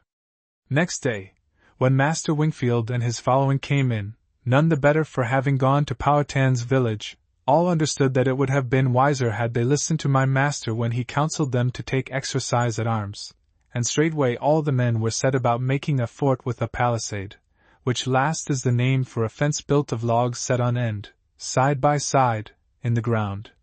and rising so high that the enemy may not climb over it. This work took all the time of the laborers until the summer was gone, and in the meanwhile the gentlemen made use of the stores left us by the fleet, until there remained no more than 1/2 pint of wheat to each man for a day's food. The savages strove by day and by night to murder us, till it was no longer safe to go in search of oysters or wildfowl, and from wheat which had lain so long in the holds of the ships that nearly every grain in it had a worm, did we get our only nourishment. The labor of building the palisade was most grievous, and it was not within the power of man to continue it while eating such food, therefore the sickness came upon us, when it was as if all had been condemned to die. A time of sickness and death. The first who went out from among us was John Aspey, on the 6th of August. 3 days later George Flowers followed him. On the 10th of the same month William Bruster, one of the gentlemen, died of a wound given by the savages while he was searching for gold, and 2 others laid down their lives within the next 48 hours. Then the deaths came rapidly, gentlemen as well as serving men or laborers, until near 80 of our company were either in the grave, or unable to move out of such shelters as served as houses. A great fear came upon all, save that my master held his head as high as ever, and went here and there with Master Hunt to do what he might towards soothing the sick and comforting the dying. It was on the 20th day of August when Captain Bartholomew Gosnold, one of the council, died, and then Master Wingfield forgot all else save his own safety. More than one in our village declared that he was making ready the pinnace that he might run away from us, as if the angel of death could be escaped from by flight. It was starvation brought about by sheer neglect, together with lying upon the bare ground and drinking of the river water, which by this time was very muddy, that had brought us to such a pass. Save for the king, Powhatan, and some few of the other savages in authority, we must all have died. But when there were only 5 in all our company able to stand without aid, God touched the hearts of these Indians. They, who had lately been trying to kill us, suddenly came to do what they might towards saving our lives after a full half of the company were in the grave. They brought food such as was needed to nourish us, and within a short time the greater number of us who were left alive could go about, but only with difficulty. It was a time of terror, of suffering, and of close acquaintance with death such as I cannot set down in words, for even at this late day the thought of what we then endured chills my heart. When we had been restored to health and strength, and were no longer hungry, thanks to those who had been our bitter enemies, the chief men of the village began to realize that my master had not only given good advice on all occasions, but stood among them bravely when the president of the council was making preparations to run away. Captain Smith gains authority. There was but little idle talk made by the members of the council in deciding that Master Wingfield should be deprived of his office, and Master Ratcliffe set in his place. Captain Smith was called upon to take his proper position in the government, and what was more, to him they gave the direction of all matters outside the town, which was much the same as putting him in authority over even the president himself. It was greatly to my pleasure that Captain Smith lost no time in exercising the power which had been given him. Nor was he at all gentle in dealing with those men who disdained to soil their hands by working, yet were willing to spend one day, and every day, searching for gold, without raising a finger toward adding to the general store, but at the same time claiming the right to have so much of food as would not only satisfy their hunger, but minister to their gluttony. Nathaniel and I heard our master talking over the matter with the preacher, on the night the council had given him full charge of everything save the dealings which might be had later with the London Company. Therefore it was that we knew there would be different doings on the morrow. Greatly did we rejoice thereat, for Jamestown had become as slovenly and ill-kempt a village as ever the sun shone upon. Now it must be set down that these gentlemen of ours, when not searching for gold, were wont to play at bowls in the lanes and paths, that they might have amusement, while the others were working, and woe betide the serving man or laborer, who by accident interfered with their sports. On this day, after the conversation with Master Hunt, all was changed. Captain Smith began his duties as guardian and director of the village by causing it to be proclaimed through the mouth of Nicholas Scott, our drummer, that there would be no more playing at bowls in the streets of Jamestown, while it was necessary that very much work should be performed, and this spoken notice also stated, that whosoever dared to disobey the command should straightway be clapped into the stocks. Disagreeable measures of discipline. Lest there should be any question as to whether my master intended to carry out this threat or no, William Laxon, one of the carpenters, was forthwith set to work building stocks in front of the tent where lived Master Ratcliffe, the new president of the council. Nor was this the only change disagreeable to our gentlemen, which Captain Smith brought about. No sooner had Nicholas Scott proclaimed the order that whosoever played at bowls should be set in the stocks, than he was commanded to turn about and announce with all the strength of his lungs, so that every one in the village might hear and understand, that those who would not work should not have whatsoever to eat. Verily this was a hard blow to the gentlemen of our company, who prided themselves upon never having done with their hands that which was useful. One would have thought my master had made this rule for his own particular pleasure, for straightway those of the gentlemen who could least hold their tempers in check, gathered in the tent which Master Wingfield had taken for his own, and there agreed among themselves that if Captain Smith persisted in such brutal rule, they would overturn all the authority in the town, and end by setting the captain himself in the stocks which William Laxon was then making. It so chanced that Master Hunt overheard these threats at the time they were made, and, like a true friend and good citizen, reported the same to Captain Smith. Whereupon my master chose a certain number from among those of the gentlemen who had become convinced that sharp measures were necessary if we of Jamestown would live throughout the winter, commanding that they make careful search of every tent, cave, hut or house in the village, taking therefrom all that was eatable, and storing it in the log house which had been put up for the common use. Then he appointed Kellam Throgmorton, a gentleman who was well able to hold his own against any who might attempt to oppose him, to the office of guardian of the food, giving strict orders that nothing whatsoever which could be eaten should be given to those who did not present good proof of having done a full day's labor. Of course the people who lay sick were excused from such order, and Master Hunt was chosen to make up a list of those who must be fed, yet who were not able to work by reason of illness. Signs of rebellion. Now it can well be understood that such measures as these caused no little in the way of rebellion, and during the 2 hours Nicholas Scott cried the proclamation through the streets and lanes of the village, the gentlemen who had determined to resist Captain Smith were in a fine state of ferment. It was as if a company of crazy men had been suddenly let loose among us. Not content with plotting secretly against my master, they must needs swagger about, advising others to join them in their rebellion, and everywhere could be heard oaths and threats, in such language as was like to cause honest men's hair to stand on end.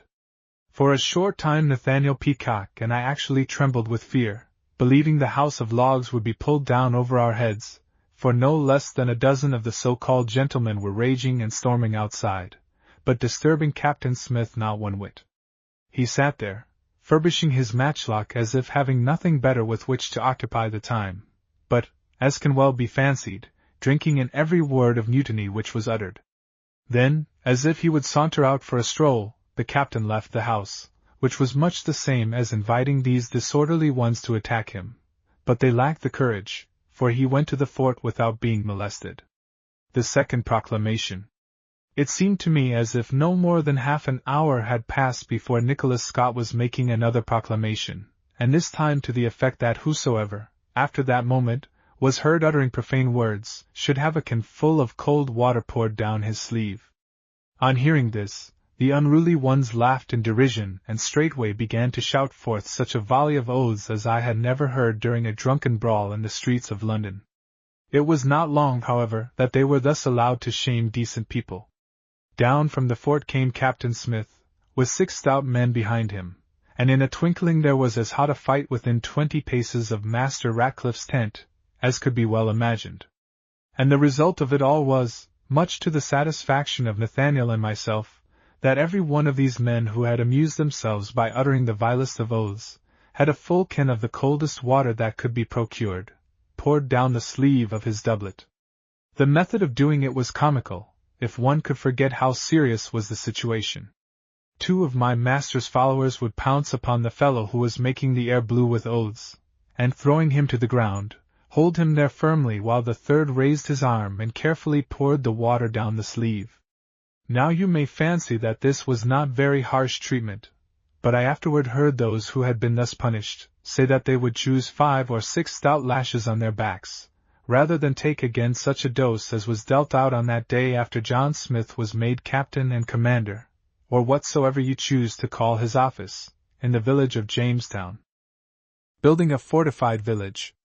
There is little need for me to say that these were not the only reforms which my master brought about, after having waited long enough for our lazy gentlemen to understand that unless they set their hands to labor they could not eat from the general store.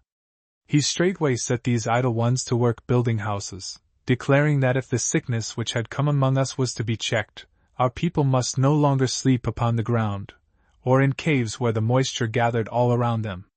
He marked out places whereon log dwellings should be placed, in such manner that when the houses had been set up, they would form a square, and, as I heard him tell Master Hunt, it was his intention to have all the buildings surrounded by a palisade in which should be many gates. Thus, when all was finished, he would have a fort-like village, wherein the people could rest without fear of what the savages might be able to do. By the time such work was well under way, and our gentlemen laboring as honest men should, after learning that it was necessary so to do unless they were willing to go hungry, Captain Smith set about adding to our store of food, for it was not to be supposed that we could depend for any length of time upon what the Indians might give us, and the winter would be long.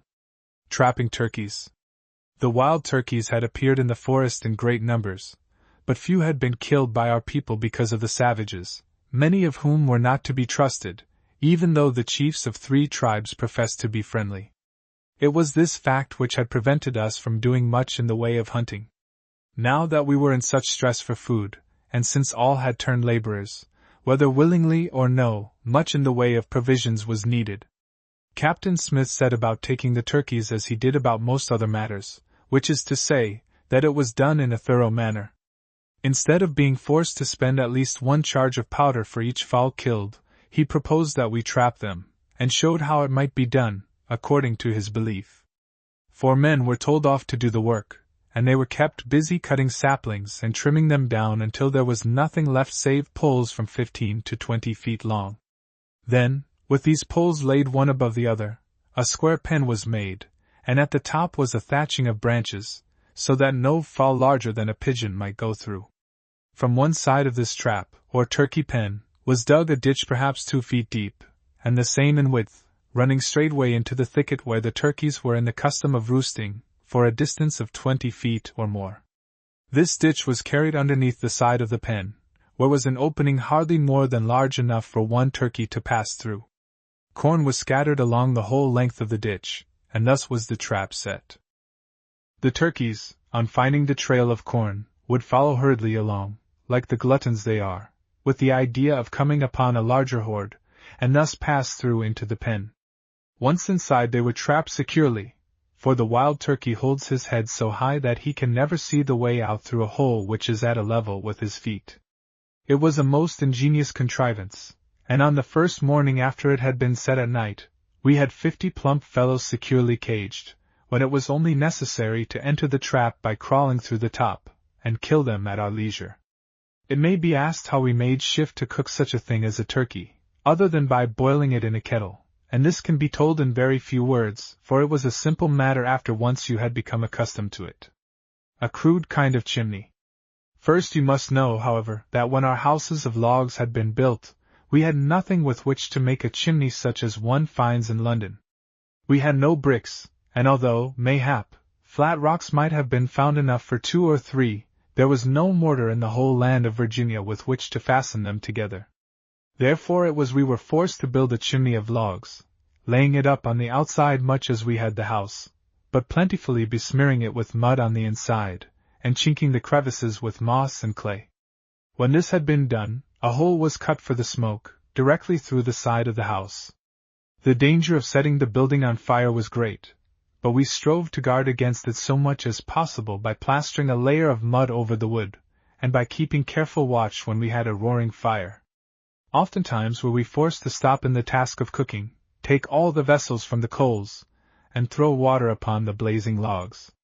The chimney was a rude affair, of course, and perhaps if we had had women among us, they would have claimed that no cooking could be done, when all the utensils were placed directly on the burning wood, or hung above it with chains fastened to the top of the fireplace. But when lads like Nathaniel and me, who had never had any experience in cooking with proper tools, set about the task, it did not seem difficult, for we were accustomed to nothing else. Cooking a turkey. And this is how we could roast a turkey. After drawing the entrails from the bird, we filled him full of chinkapin nuts, which grow profusely in this land, and are, perhaps, of some relation to the chestnut. An oaken stick, sufficiently long to reach from one side of the fireplace to the other, and trimmed with knives until it was no larger around than the ramrod of a matchlock, forms our spit, and this we thrust through the body of the bird from end to end. A pile of rocks on either side of the fireplace, at a proper distance from the burning wood, serves as rests for the ends of the wooden spit, and when thus placed the bird will be cooked in front of the fire, if whosoever is attending to the labor turns the carcass from time to time, so that each portion may receive an equal amount of heat. I am not pretending to say that this is a skillful method of cooking, but if you had been with us in Jamestown, and were as hungry as we often were, a wild turkey filled with chinkapin nuts, and roasted in such fashion, would make a very agreeable dinner. We were put to it for a table, but yet a sort of shelf made from a plank roughly split out of the trunk of a tree, and furnished with 2 legs on either end, was not as awkward as one may fancy, for we had no chairs on which to sit while eating, but squatted on the ground, and this low bench served our purpose as well as a better piece of furniture would have done. When the captain was at home, he carved the bird with his hunting knife, and one such fowl would fill the largest trencher bowl we had among us. Nor could we be overly nice while eating, and since we had no napkins on which to wipe our fingers, a plentiful supply of water was necessary to cleanse one's hands, for these wild turkeys are overly fat in the months of September and October, and he who holds as much of the cooked flesh in his hand as is needed for a hearty dinner, squeezes therefrom a considerable amount in the way of grease. We were better off for vessels in which to put our food than in many other respects, for we had of trencher bowls in abundance, and the London Company had outfitted us with ware of iron, or of brass, or of copper, until our poor table seemed laden with an exceeding rich store. Candles or rushlights. To provide lights for ourselves, now that the evenings were grown longer, was a much more difficult task than to cook without proper conveniences, for it cost considerable labor. We had our choice between the candlewood, as the pitch pine is called, or rushlights, which last are made by stripping the outer bark from common rushes, thus leaving the pith bare, then dipping these in tallow, or grease, and allowing them to harden. In such manner did we get makeshifts for candles, either pleasing to the eye nor affording very much in the way of light, yet they served in a certain degree to dispel the darkness when by reason of storm we were shut in the dwellings, and made the inside of the house very nearly cheerful in appearance. To get the tallow or grease with which to make these rushlights, we saved the fat of the deer, or the bear, or even a portion of the grease from turkeys, and having gathered sufficient for the candle making, mixed them all in one pot for melting. The task of gathering the candlewood was more pleasing, and yet oftentimes had in it more of work, for it was the knots of the trees which gave the better light, and we might readily fasten them upon an iron skewer, or rod, which was driven into the side of the house for such purpose. Some of our people, who were too lazy to search for knots, split the wood into small sticks, each about the size of a goose quill, and standing 3 or 4 in a vessel filled with sand, gained as much in the way of light as might be had from one pine knot. Of course, those who were overly particular would find fault with the smoke from this candlewood, and complain of the tar which oozed from it. But one who lives in the wilderness must not expect to have all the luxuries that can be procured in London. The visit of Pocahontas. We had a visitor from the village of Powhatan very soon after Captain Smith took command of Jamestown, to such an extent that the gentlemen were forced to work and to speak without oaths, through fear of getting too much cold water inside the sleeves of their doublets. This visitor was the same Indian girl I had seen making bread, and quite by chance our house was the first she looked into, which caused me much pride, for I believed she was attracted to it because it was more cleanly than many of the others. We were all at home when she came, being about to partake of the noonday meal, which was neither more nor less than a big turkey weighing more than 20 pounds, and roasted to a brownness which would cause a hungry person's mouth to water. Although she who had halted to look in at our door was only a girl, Captain Smith treated her as if she were the greatest lady in the world, himself leading her inside to his own place at the trencher board, while she, in no ways shy, began to help herself to the fattest pieces of meat, thereby besmearing herself with grease until there was enough running down her chin to have made no less than 2 rushlights, so Nathaniel Peacock declared. Of course, being a savage, she could not speak in our language, but the master, who had studied diligently since coming to this world of Virginia to learn the speech of the Indians, made shift to get from her some little information, she being the daughter of Powhatan, the king concerning whom I have already set down many things. At first Captain Smith was of the belief that she had come on some errand, but after much questioning, more by signs than words, it came out, as we understood the matter, that the girl was in Jamestown for no other purpose than to see what we white people were like. Captain Smith was minded that she should be satisfied, so far as her curiosity was concerned, for when the dinner had come to an end, and I had given this king's daughter some dry, sweet grass on which to wipe her hands and mouth, he conducted her around the village, allowing that she look in upon the tents and houses at her pleasure. She stayed with us until the sun was within an hour of setting, and then darted off into the forest as does a startled pheasant, stopping for a single minute when she had got among the trees, to wave her hand, as if bidding us good-bye, or in plain mischief. Captain Kendall's plot. It is not possible my memory will serve me to tell of all that was done by us in Jamestown after we were come to our senses through the efforts of my master, but the killing of Captain Kendall is one of the many terrible happenings in Virginia, which will never be forgotten so long as I shall live. After our people were relieved from the famine through the gifts from the Indians and the coming of wildfowl, Captain Smith set about making some plans to provide us with food during the winter, and to that end he set off in the shallop to trade with the savages, taking with him 6 men. He had a goodly store of beads and trinkets with which to make payment for what he might be able to buy, for these brown men are overly fond of what among English people would be little more than toys. While he was gone, Master Wingfield and Captain Kendall were much together, for both were in a certain way under disgrace since the plot with which they charged my master had been shown to have been of their own evil imaginings. They at once set about making friends with some of the serving men, and this in itself was so strange that Nathaniel and I kept our eyes and ears open wide to discover the cause. It was not many days before we came to know that there was a plan on foot, laid by these 2 men who should have been working for the good of the colony instead of to further their own base ends, to seize upon our pinnace, which lay moored to the shore, and to sail in her to England. How that would have advantaged them I cannot even so much as guess, but certain it was that they carried on board the pinnace a great store of wild fowl, which had been cooked with much labor, and had filled 2 casks with water, as if believing such amount would serve to save them from thirst during the long voyage. These wicked ones had hardly gone on board the vessel when Captain Smith came home in the shallop, which was loaded deep with Indian corn he had bought from the savages, and seeing the pinnace being got under way, had little trouble in guessing what was afoot. The death of Captain Kendall. If ever a man moved swiftly, and with purpose, it was our master when he thus came to understand what Master Wingfield and Captain Kendall would do.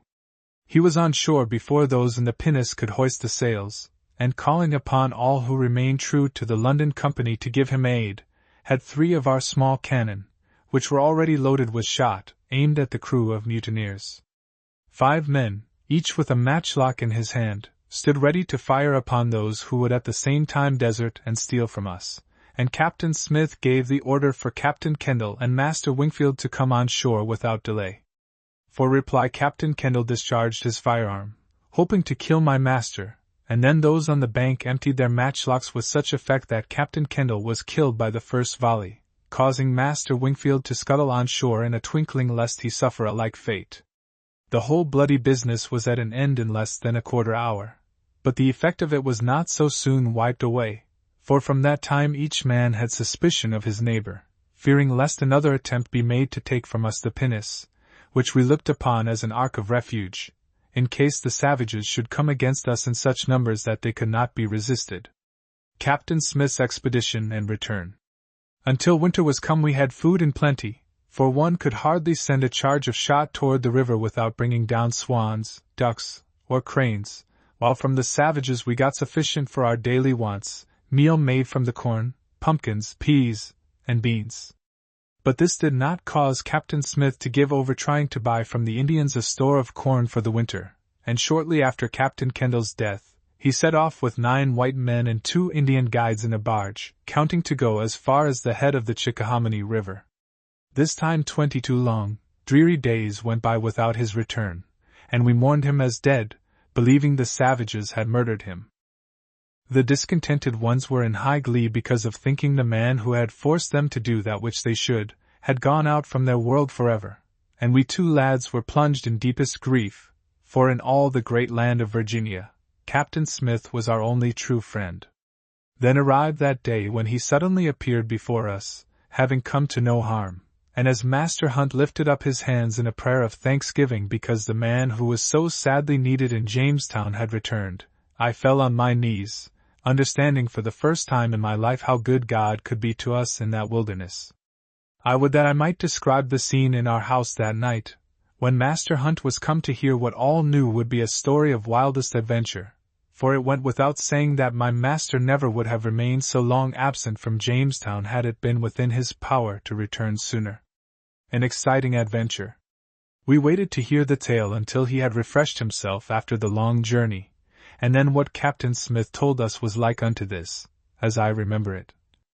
After leaving the village, he had sailed up the river until there was no longer water enough to float the barge, when, with 2 white men and the 2 Indians, he embarked in a canoe, continuing the voyage for a distance of 12 miles or more. There, in the wilderness, they made ready to spend the night, and with one of the savage guides my master went on shore on an island to shoot some wild fowls for supper.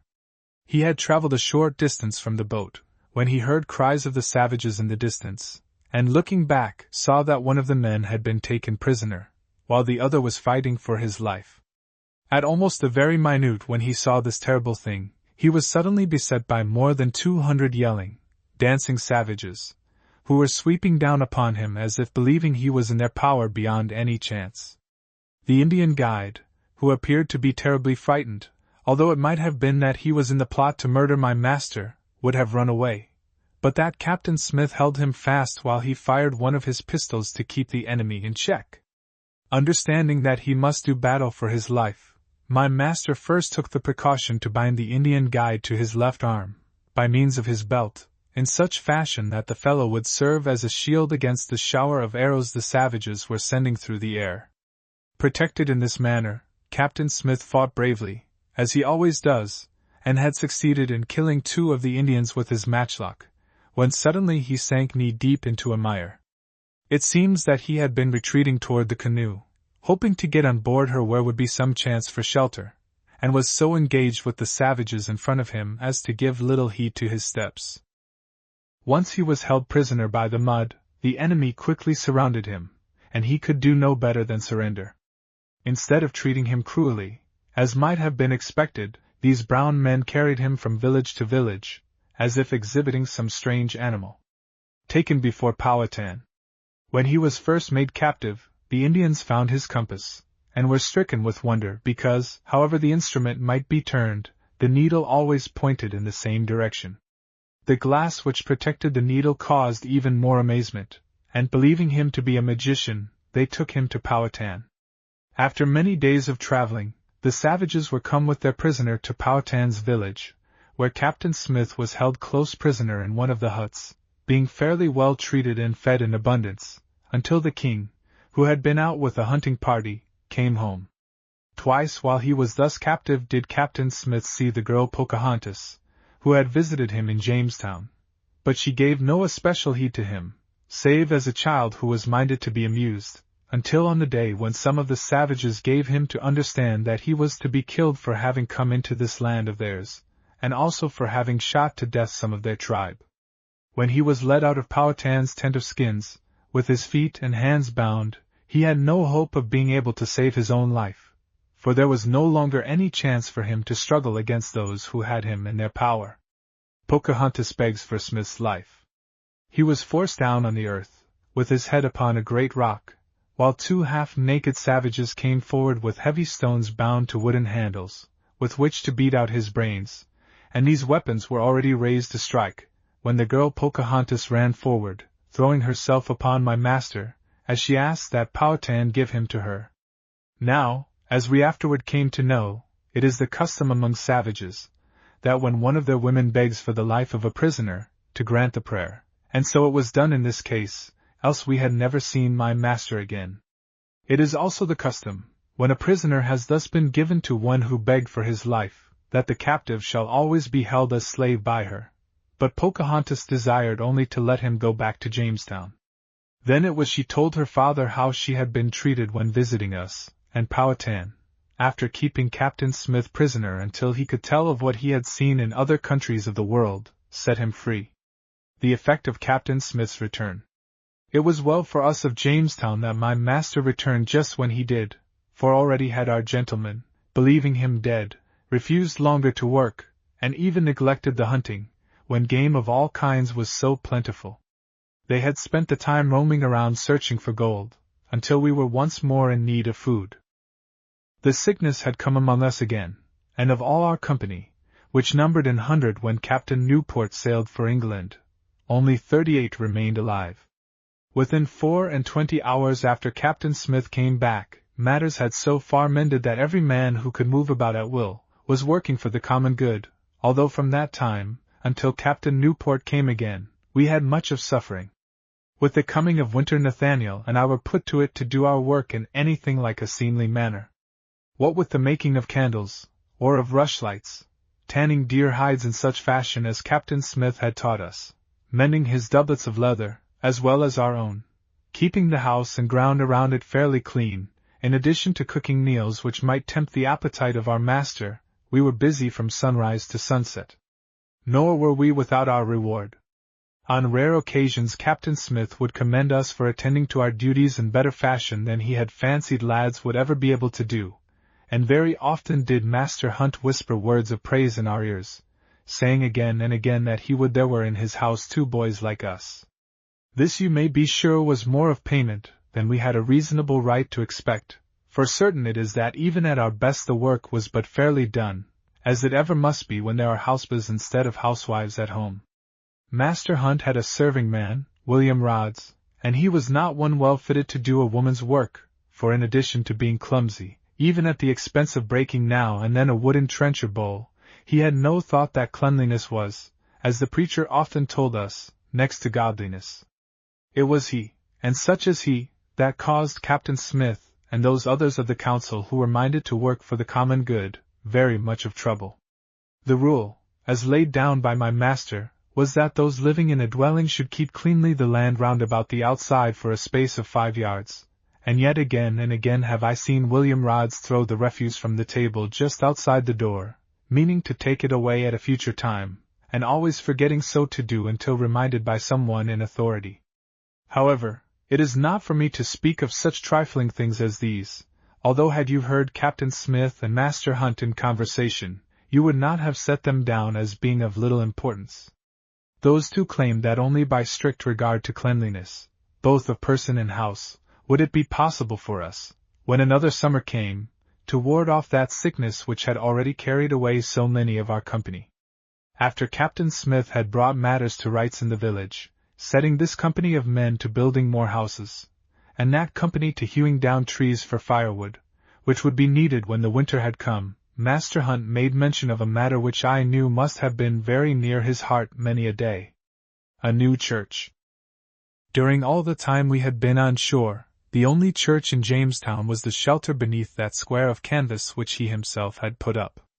When it stormed, he had called such of the people as were inclined to worship into one or another of the houses. But now he asked that a log building be put together, while it was yet so warm that the men could work out of doors without suffering, and to this, much to my pleasure, for I had an exceedingly friendly feeling toward Master Hunt, Captain Smith agreed.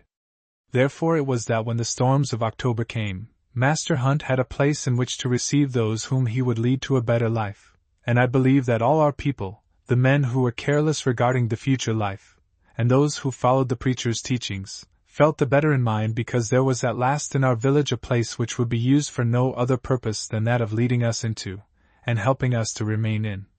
the straight path. Captain Newport's return.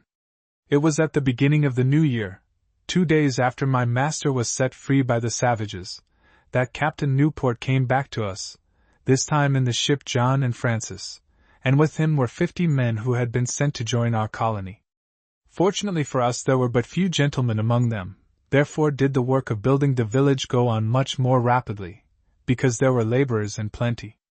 A larger building, which was called the fort, and would indeed have been a safe place for refuge had the savages made an attack, was but just completed at the beginning of the 3rd month, meaning March. There Captain Smith had stored the supply of provisions and seed brought in the John and Francis, and we were already saying to ourselves that by the close of the summer we should reap a bountiful harvest. All these plans and hopes went for naught, however, for on a certain night, and no man can say how it happened, save him who was the careless one, fire fastened upon the inside of the fort, having so much headway when it was discovered that our people could do little toward checking it. The flames burst out through the roof, which was thatched with dried grass, as were all the houses in the town, and leaped from one building to another until it seemed as if the entire village would be destroyed. It is true that even the palisade, which was near to 40 feet distant from the fort, was seized upon by the flames, and a goodly portion of that which had cost us so much labor was entirely destroyed. Out of all our houses only 4 remained standing when the flames had died away. The seed which we had counted on for reaping a harvest, the store of provisions, and a large amount of clothing and other necessaries, were thus consumed. Good Master Hunt lost all his books, in fact, everything he owned save the clothes upon his back, and yet never once did I, who was with him very much, for he came to live at our house while the village was being rebuilt, hear him utter one word of complaint, or of sorrow. Gold seekers. It was while all the people, gentlemen as well as laborers, were doing their best to repair the loss, and to put Jamestown into such shape that we might be able to withstand an attack from the savages, if so be they made one, that even a worse misfortune than the fire came upon us. Some of those whom Captain Newport had lately brought to Virginia, while roaming along the shores of the river in order to learn what this new land was like, came upon a spot where the waters had washed the earth away for a distance of 5 or 6 feet, leaving exposed to view a vast amount of sand, so yellow and so heavy that straightway the foolish ones believed they were come upon that gold which our people had been seeking almost from the very day we first landed. From this moment there was no talk of anything save the wealth which would come to us and the London Company. Even Captain Newport was persuaded that this sand was gold, and straightway nearly every person in the village was hard at work digging and carrying it in baskets on board the John and Francis, as carefully as if each grain counted for a guinea. Of all the people of Jamestown, Captain Smith and Master Hunt were the only ones who refused to believe the golden dream. They held themselves aloof from this mad race to gather up the yellow sand, and strove earnestly to persuade the others that it would be a simple matter to prove by fire whether this supposed treasure were metal. In the center of the village, where all might see him, Master Hunt set a pannikin, in which was a pint or more of the sand, over a roaring fire which he kept burning not less than 2 hours. When he was done, the sand remained the same as before, which, so he and my master claimed, was good proof that our people of Jamestown were, in truth, making fools of themselves, as they had many a time before since we came into this land of Virginia. A worthless cargo. When we should have been striving to build up the town once more, we spent all our time loading the ship with this worthless cargo, and indeed I felt the better in my mind when finally Captain Newport set sail, the John and Francis loaded deeply with sand, because of believing that we were come to an end of hearing about treasure which lay at hand ready for whosoever would carry it away. In this, however, I was disappointed. Although there was no longer any reason for our people to labor at what was called the gold mine, since there was no ship at hand in which to put the sand, they still talked, hour by hour, of the day when all the men in Virginia would go back to England richer than kings. Because of such thoughts was it well nigh impossible to force them to labor once more. Yet Captain Smith and Master Hunt did all they could, even going so far as to threaten bodily harm if the people did not rebuild the storehouse, plant such seed as had been saved from the flames, and replace those portions of the palisade which had been burned. It was while our people were thus working half-heartedly, that Captain Nelson arrived in the ship Phoenix, having been so long delayed on the voyage, because of tempests and contrary winds, that his passengers and crew had eaten nearly all the stores which the London Company sent over for our benefit, and bringing 70 more mouths to be fed. Save that she brought to us skilled workmen, the coming of the Phoenix did not advantage us greatly, while there were added to our number 70 men, and of oatmeal, pickled beef and pork, as much as would serve for, perhaps, 3 or 4 weeks. Through her, however, as Master Hunt said in my hearing, came some little good, for on seeing the yellow sand, Captain Nelson declared without a question that it was worthless, and being accustomed to working in metal, speedily proved to our people who were yet suffering with the gold fever, that there was nothing whatsoever of value in it. The condition of the colony. That he might have something to carry back to England, and not being minded to take on board a load of sand, Captain Nelson asked that the Phoenix be laden with cedar logs and such clapboards as our people had made. Therefore was it that we sent to England the first cargo of value since having come to Virginia. Among those who had come over in the Phoenix were workmen who understood the making of turpentine, tar and soap ashes. There was also a pipe maker, a gunsmith, and a number of other skilled workmen, so that had the council advanced the interest of the colony 1/2 as much as my master was doing, all would have gone well with us in Jamestown.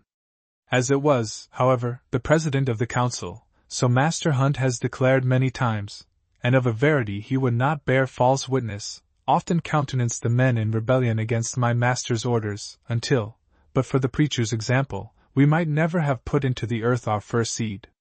Because of lack of food, and it seems strange to say so when there were of oysters near at hand more than 1,000 men could have eaten, and fish in the rivers without number, Captain Smith set off once more in the pinnace to trade with the Indians, as well as to explore further the bay and the river. Master Hunt lived in our house, while he was gone, therefore Nathaniel and I were not idle, and though we had each had a dozen pair of hands, we could have kept them properly employed, what with making a garden for our own use, tending the plants, and keeping house. Tobacco. Just here I am minded to set down that which the girl Pocahontas told us concerning the raising of tobacco, and it is well she spent the time needed to instruct us, for since then I have seen the people in this new world of Virginia getting more money from the tobacco plant than they could have gained even though Captain Newport's yellow sand had been veritable gold. You must know that the seed of tobacco is even smaller than grains of powder, and the Indians usually plant it in April. Within a month it springs up, each tiny plant having 2 or 4 leaves, and 1 month later it is transplanted in little hillocks, set about the same distance apart as are our hills of Indian corn. 2 or 3 times during the season the plants have to be hoed and weeded, while the sickly leaves, which peep out from the body of the stalk, must be plucked off. If the plant grows too fast, which is to say, if it is like to get its full size before harvest time, the tops are cut to make it more backward. About the middle of September it is reaped, stripped of its leaves, and tied in small bunches. These are hung under a shelter so that the dew may not come to them, until they are cured the same as hay. Having thus been dried, and there must be no suspicion of moisture about, else they will mold, the whole is packed into hogsheads. I have lived to see the days go by since the girl Pocahontas showed Nathaniel and me how to cultivate the weed, until the greatest wealth which Virginia can produce comes from this same tobacco, which, Master Hunt says, not only induces filthiness in those who use it, but works grievous injury to the body. Captain Newport's return. When Captain Newport came back to Virginia, at about the time we were gathering our scanty harvest, his dreams of sudden wealth, through the digging of gold in Virginia, had burst as does a bubble when one pricks it. He had not been more than 24 hours in England before learning that his ship was laden only with valueless sand, and mayhap, if the London Company had not demanded that he return to Virginia at once, with certain orders concerning us at Jamestown, he might have been too much ashamed to show his face among us again. My master had come in long since from trading with the Indians, having had fairly good success at times, and again failing utterly to gather food. The King Powhatan was grown so lofty in his bearing, because of the honor some of our foolish people had shown him, that it was well nigh impossible to pay the price he asked, even in trinkets, for so small an amount as a single peck of corn. However, that which Powhatan did or did not do, concerned me very little when Captain Newport had arrived, for he brought with him such tidings as made my heart rejoice, and caused Master Hunt to say that now indeed would our village of Jamestown grow as it should have grown had our leaders shown themselves of half as much spirit as had my master. But for the greater things which followed Captain Newport's arrival in September of the year 1608, I would have set it down as of the utmost importance to us in Jamestown, that he brought with him the first 2 women, other than the girl Pocahontas, who had ever come into our town. These were Mistress Forrest, and her maid, and Burrs, and if the king himself had so far done us the honor as to come, his arrival would have caused no greater excitement. Every man and boy in the settlement pressed forward eager even to touch the garments of these 2 women as they came ashore in the ship's small boat, and I dare venture to say that we stared at them, Nathaniel and I among the number, even as the savages stared at us when first we landed. It would have been more to my satisfaction had there been 2 maids, instead of only one and her mistress, for it was more than likely servants could tell Nathaniel and me many things about our care of the house, which a great lady would not well know. Therefore, as I viewed the matter, we could well spare fine women, so that we had maids who would understand of what we as housewives stood mostly in need. However, it was not with these women, who were only 2 among 70, that had come with Captain Newport on this his 3rd voyage, that I was most deeply concerned, and how I learned that which pleased me so greatly shall be set down exactly as it happened. Master Hunt brings great news. I had been down at the landing place, feasting my eyes upon the ship which had so lately come from the country I might never see again, and was trying to cheer myself by working around the house in the hope of pleasing Captain Smith, when Master Hunt came in with a look upon his face such as I had not seen since the sickness first came among us, and without thinking to be rude, I asked him if it was the arrival of the women which pleased him so greatly. "It is nothing of such fanciful nature, Richard Mutton," the good man replied with a smile, "though I must confess that it is pleasing to see women with white faces, when our eyes have beheld none save bearded men for so long a time. What think you has been done in the council this day, since Captain Newport had speech with President Ratcliffe?" Verily I could not so much as guess what might have happened, for those worshipful gentlemen were prone at times to behave more like foolish children than men upon whom the fate of a new country depended, and I said to Master Hunt much of the same purport. "They have elected your master, Captain John Smith, President of the Council, Richard Mutton, and now for the first time will matters in Jamestown progress as they should." "My master President of the Council at last!" I cried, and the good preacher added, "So it is, lad, as I know full well, having just come from there." "But how did they chance suddenly to gather their wits?" I cried with a laugh, in which Master Hunt joined. "It was done after Captain Newport had speech with Master Ratcliffe, and while I know nothing for a certainty, there is in my mind a strong belief that he brought word from the London Company for such an election to be made. At all events, it is done, and now we shall see Jamestown increase in size, even as she would have done from the first month we landed here had Captain John Smith been at the head of affairs." The good preacher was so delighted with this change in the government that he unfolded all his budget of news, forgetting for the time being, most like, that he was not speaking to his equal, and thus it was I learned what were Captain Newport's instructions from the London Company. Captain Newport's instructions. He was ordered, if you please, not to return to England without bringing back a lump of gold, exploring the passageway to the South Sea, or finding some of Sir Walter Raleigh's lost colony, of which I will tell you later. But whether he did the one or the other, he had been commanded to crown as a king, Powhatan, and had brought with him mock jewels and red robes for such a purpose. To find a lump of gold, after he had brought to England a shipload of yellow sand. To crown Powhatan king, when, to our sorrow, he was already showing himself far more of a king than was pleasing or well for our town of James. Forgetting I was but a lad, and had no right to put blame on the shoulders of my leaders and betters, or even to address Master Hunt as if I were a man grown, I cried out against the foolishness of those people in London for whom we were striving to build up a city, saying very much that had better been left unsaid, until the good preacher cried with a laugh, "We can forgive them almost anything, Dicky Mutton, since they have made our Captain Smith the head of the government in this land of Virginia."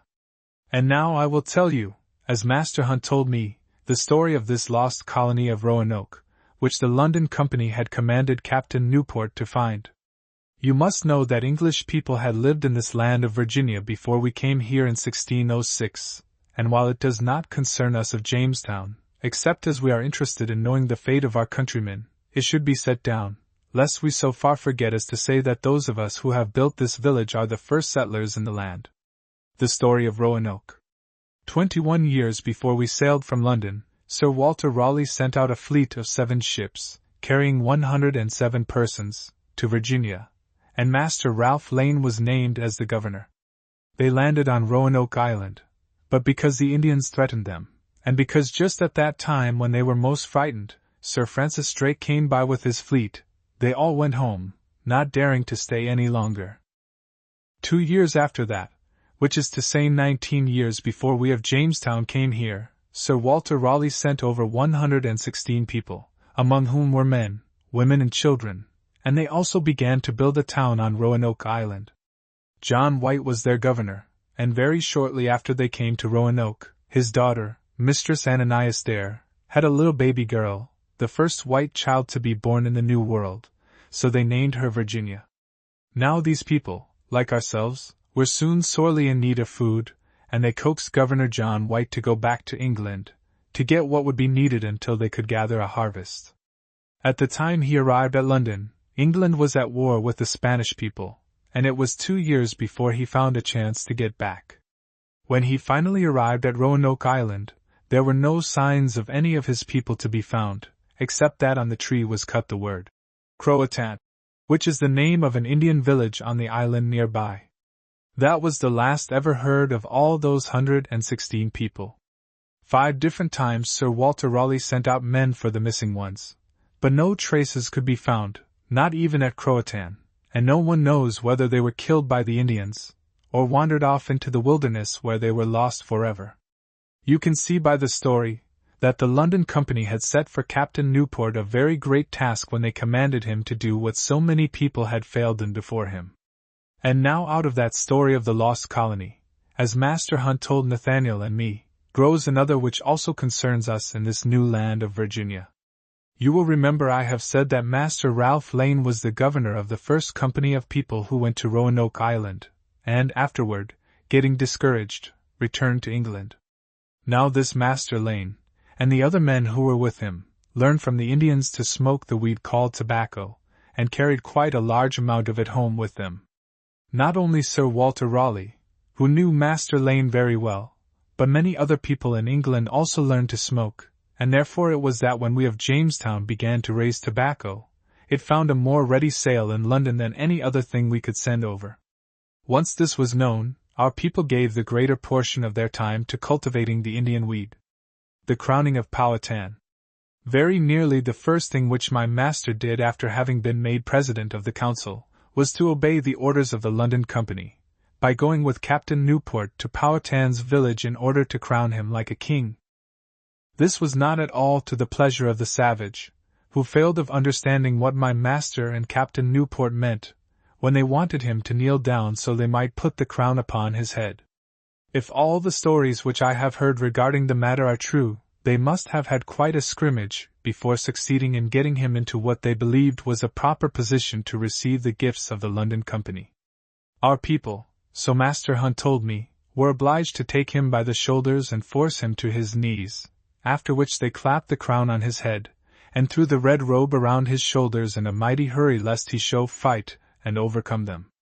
It was some time before Captain Smith could make him understand that it was a great honor which was being done him, but when he did get it through his head, he took off his old moccasins and brought from the hut his raccoon skin coat, with orders that my master and Captain Newport send them all to King James in London, as a present from the great Powhatan of Virginia. After this had been done, Captain Newport sailed up the James River in search of the passage to the South Sea, and my master set about putting Jamestown into proper order, preparing for the future. Once more Captain Smith made the rule that those who would not work should not eat, and this time, with all the council at his back, together with such men as Captain Newport had just brought with him, you can well fancy his orders were obeyed. In addition to the stocks which had been built, he had a pillory set up, and those gentlemen who were not inclined to labor with their hands as well as they might, were forced to stand in it to their discomfort. The next thing which he did was to have a large, deep well dug, so that we might have sweet water from it for drinking purposes, rather than be forced to use that from the river, for it was to his mind that through this muddy water did the sickness come to us. When the winter was well begun, and Captain Newport ceased to search for the South Sea Passage, because of having come to the falls of the James River, Captain Smith forced our people to build 20 stout houses such as would serve to withstand an attack from the savages, and again was the palisade stretched from one to the other, until the village stood in the form of a square. After the cold season had passed, some of the people were set about shingling the church, and others were ordered to make clapboards that we might have a cargo when Captain Newport returned. It was the duty of some few to keep the streets and lanes of the village clear of filth, lest we invite the sickness again, and the remainder of the company were employed in planting Indian corn, 40 acres of which were seeded down, stealing the company's goods. If I have made it appear that during all this time we lived in the most friendly manner with the savages, then have I blundered in the setting down of that which happened. Although it shames one to write such things concerning those who called themselves Englishmen, yet it must be said that the savages were no longer in any degree friendly, and all because of what our own people had done. From the time when Captain Smith had declared that he who would not work should not eat, some of our fine gentlemen who were willing to believe that labor was the greatest crime which could be committed, began stealing from the common store iron and copper goods of every kind which might be come at, in order to trade with the savages for food they themselves were too lazy to get otherwise. They even went so far, some of those who thought it more the part of a man to wear silks than build himself a house, as to steal matchlocks, pistols, and weapons of any kind, standing ready to teach the savages how to use these things, if thereby they were given so much additional in the way of food.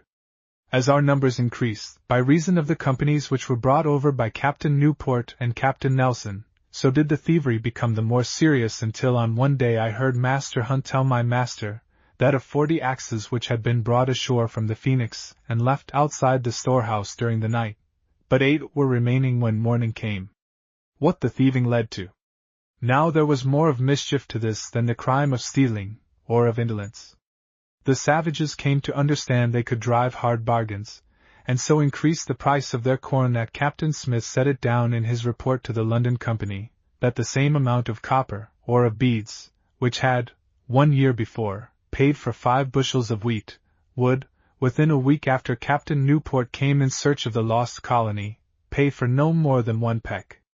Nor was this the entire sum of the wrong done by our gentlemen who stole rather than worked with their hands.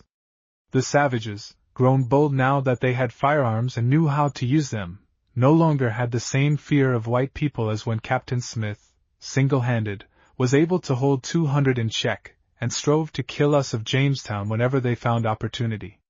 On 4 different times did they plot to murder my master, believing that when he had been done to death, it would be more easy for them to kill off all in our town, but on each occasion, so keen was his watchfulness, he outwitted them all. The putting of a crown on Powhatan's head, and bowing before him as if he had been a real king, also did much mischief. It caused that brown savage to believe we feared him, which was much the same as inviting him to be less of a friend, until on a certain day he boldly declared that 1 basket of his corn was worth more than all our copper and beads, because he could eat his corn, while our trinkets gave a hungry man no satisfaction. And thus, by the wicked and unwise acts of our own people, did we prepare the way for another time of famine and sickness. Fear of famine in a land of plenty. However, I must set this much down as counting in our favor. When we landed in this country we had 3 pigs, and a cock and 6 hens, all of which we turned loose in the wilderness to shift for themselves, giving shelter to such as came back to us when winter was near at hand. Within 2 years we had of pigs more than 60, in addition to many which were yet running wild in the forest. Of hens and cocks we had upward of 500, the greater number being kept in pens to the end that we might profit by their eggs. I have heard Master Hunt declare more than once, that had we followed Captain Smith's advice, giving all our labor to the raising of crops, our storehouse would have been too small for the food on hand, and we might have held ourselves free from the whims of the savages, having corn to sell, rather than spending near to half our time trying to buy. As Master Hunt said again and again when talking over the situation with Captain Smith, it seemed strange even to us who were there, that we could be looking forward to a famine, when in the sea and on the land was food in abundance to feed half the people in all this wide world. To show how readily one might get himself a dinner, if so be his taste were not too nice, I have seen Captain Smith, when told what we had in the larder for the next meal, go to the river with only his naked sword, and there spear fish enough with the weapon to provide us with as much as could be eaten in a full day. But yet some of our gentlemen claimed that it was not good for their blood to eat this food of the sea. Others declared that oysters, when partaken of regularly, were as poisonous as the sweet potatoes which we bought of the Indians. Thus it was that day by day did we who were in the land of plenty, overrun with that which would serve as food, fear that another time of famine was nigh. The unhealthful location. I have often spoken of the unwillingness of some of our people to labor, but Captain Smith, who is not overly eager to find excuses for those who are indolent, has said that there was much reason why many of our men hugged their cabins, counting it a most arduous task to go even so far up the river as were the oyster beds. He believes, and Master Hunt is of the same opinion, that this town of ours has been built on that portion of the shore where the people are most liable to sickness. The land is low-lying, almost on a level with the river. The country round about is made up of swamps and bogs, and the air which comes to us at night is filled with a fever, which causes those upon whom it fastens, first to shake as if they were beset with bitterest cold, and then again to burn as if likely to be reduced to ashes. Some call it the ague, and others the shakes, but whatsoever it may be, there is nothing more distressing, or better calculated to hinder a man from taking so much of exercise as is necessary for his well-being. Gathering oysters. That Nathaniel and I may gather oysters without too great labor of walking and carrying heavy burdens, Captain Smith has bought from the savages a small boat made of the bark of birch trees, stretched over a framework of splints, and sewn together with the entrails of deer. On the seams, and wherever the water might find entrance, it is well gummed with pitch taken from the pine tree, and with all the lightest craft that can well be made. Either Nathaniel or I can take this vessel, which the savages call a canoe, on our shoulders, carrying it without difficulty, and when the two of us are inside, resting upon our knees, for we may not sit in it as in a ship's boat, we can send it along with paddles at a rate so rapid as to cause one to think it moved by magic.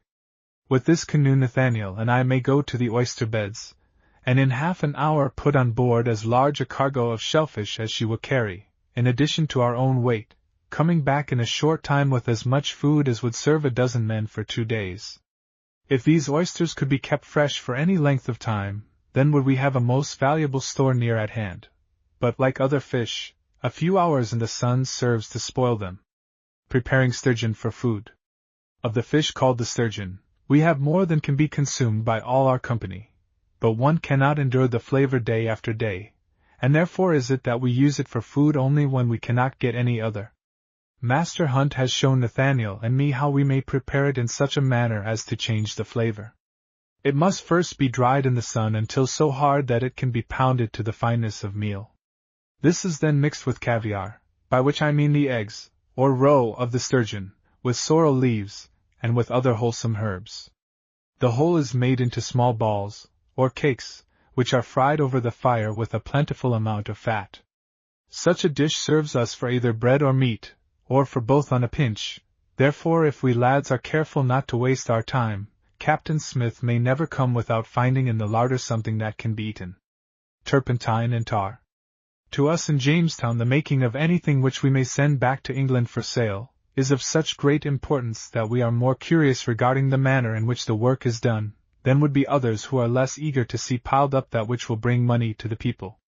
Therefore it was that Nathaniel and I watched eagerly the making of turpentine, and found it not unlike the method by which the Indians gained sugar from maple trees.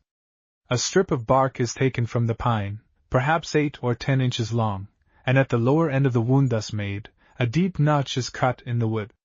Into this the sap flows, and is scraped out as fast as the cavity is filled. It is a labor in which all may join, and so plentiful are the pine trees that if our people of Jamestown set about making turpentine only, they might load 4 or 5 ships in a year. From the making of tar much money can be earned, and it is a simple process such as I believe I myself might compass, were it not that I have sufficient of other work to occupy all my time. The pine tree is cut into short pieces, even the roots being used, for, if I mistake not, more tar may be had from the roots than from the trunks of the tree. Our people here dig a hollow, much like unto the shape of a funnel, on the side of a hill, or bank, fill it in with the wood and the roots, and cover the whole closely with turf. An iron pot is placed at the bottom of this hollow in the earth, and a fire is built at the top of the pile. While the fuel smolders, the tar stews out of the wood, falling into the iron pot, and from there is put into whatsoever vessels may be most convenient in which to carry it overseas. The making of clapboards.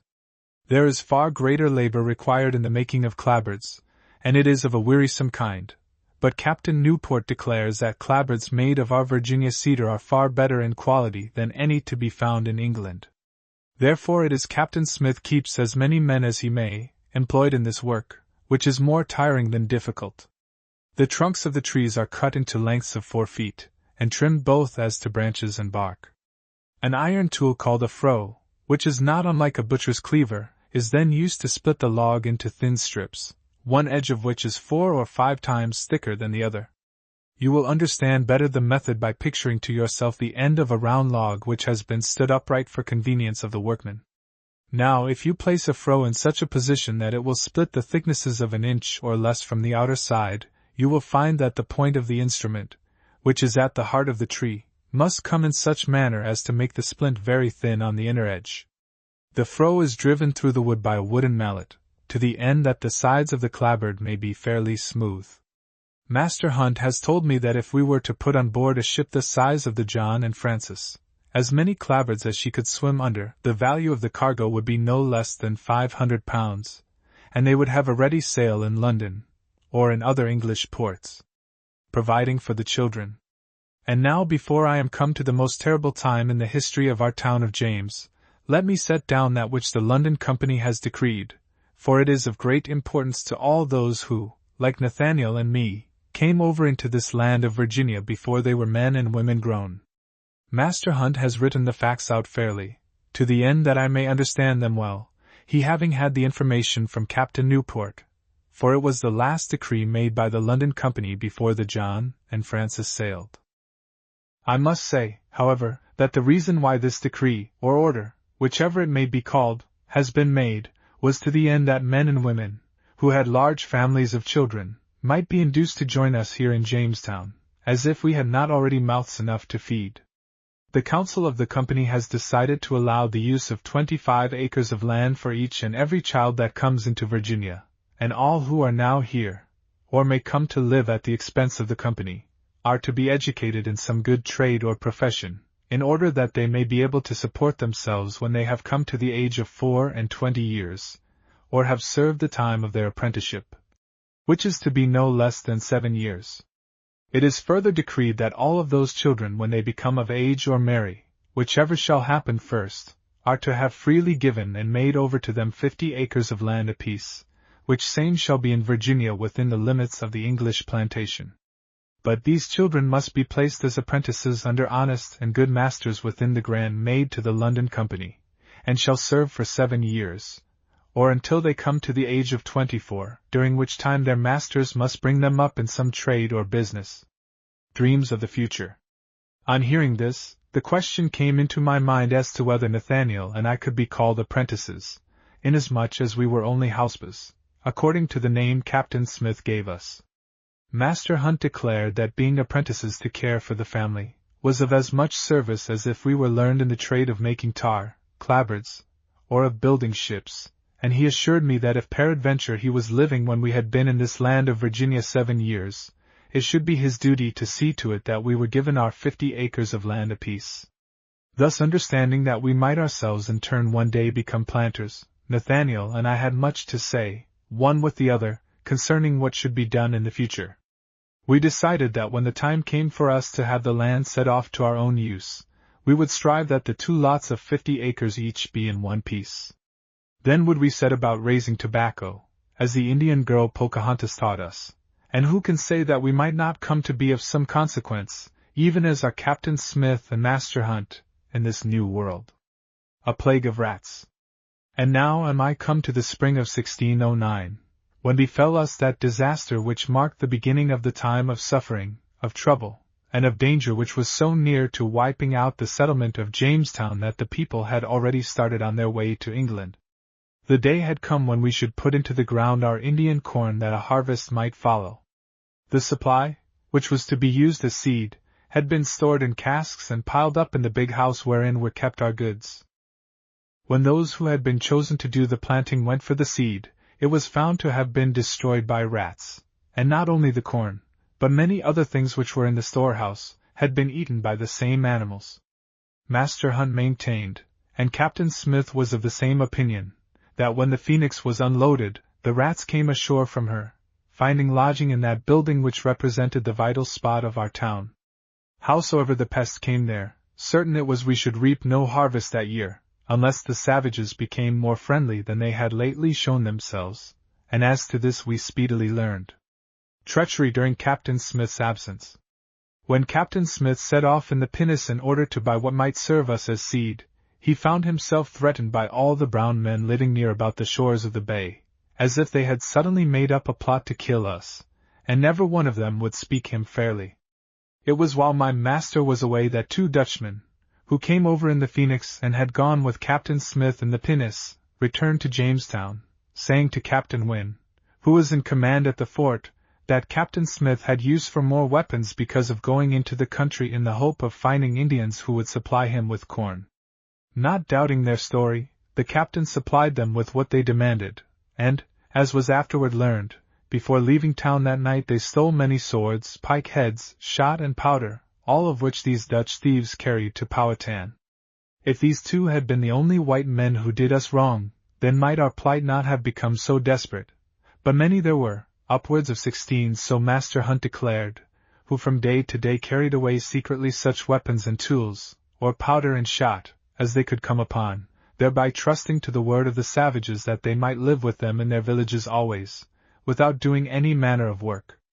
Others sold kettles, hoes, or even swords and guns, that they might buy fruit, or corn, or meat from the Indians without doing so much of labor as was necessary in order to gather these things for themselves. Captain Smith's speech. Jamestown was a scene of turmoil and confusion when Captain Smith came back from his journey having on board only 2 baskets of corn for seed. After understanding what had been done by the idle ones during his absence, he called all the people together, and said unto them, speaking earnestly, as if pleading for his very life, Never did I believe white men who were come together in a new world, and should stand shoulder to shoulder against all the enemies that surround them, could be so reckless and malicious. It is vain to hope for more help from Powhatan, and the time has come when I will no longer bear with you in your idleness, but punish severely if you do not set about the work which must be done, without further plotting. You cannot deny but that I have risked my life many a time in order to save yours, when, if you had been allowed to go your own way, all would have starved. Now I swear solemnly that you shall not only gather for yourselves the fruits which the earth doth yield, but for those who are sick. Every one that gathers not each day as much as I do, shall on the next day be set beyond the river, forever banished from the fort, to live or starve as God wills. This caused the lazy ones to bestir themselves for the time, and perhaps all might have gone well with us had not the London Company sent out 9 more vessels, in which were 500 persons, to join us people in Jamestown. One of the ships, as we afterward learned, was wrecked in a hurricane. 7 arrived safely, and the 9th vessel we had not heard from. All these people had expected to find food in plenty, servants to wait upon them, and everything furnished to hand without being obliged to raise a finger in their own behalf. What was yet worse, they had among them many men who believed they were to be made officers of the government. The new laws. Now you must understand that with the coming of this fleet we of Jamestown were told that the London Company had changed all the laws for us in Virginia, and that Lord de la Warr, who sailed on the ship from which nothing had been heard, was to be our governor. From that hour did it seem as if all the men in Jamestown, save only half a dozen, among whom were Captain Smith, Master Hunt and Master Percy, strove their best to wreck the settlement.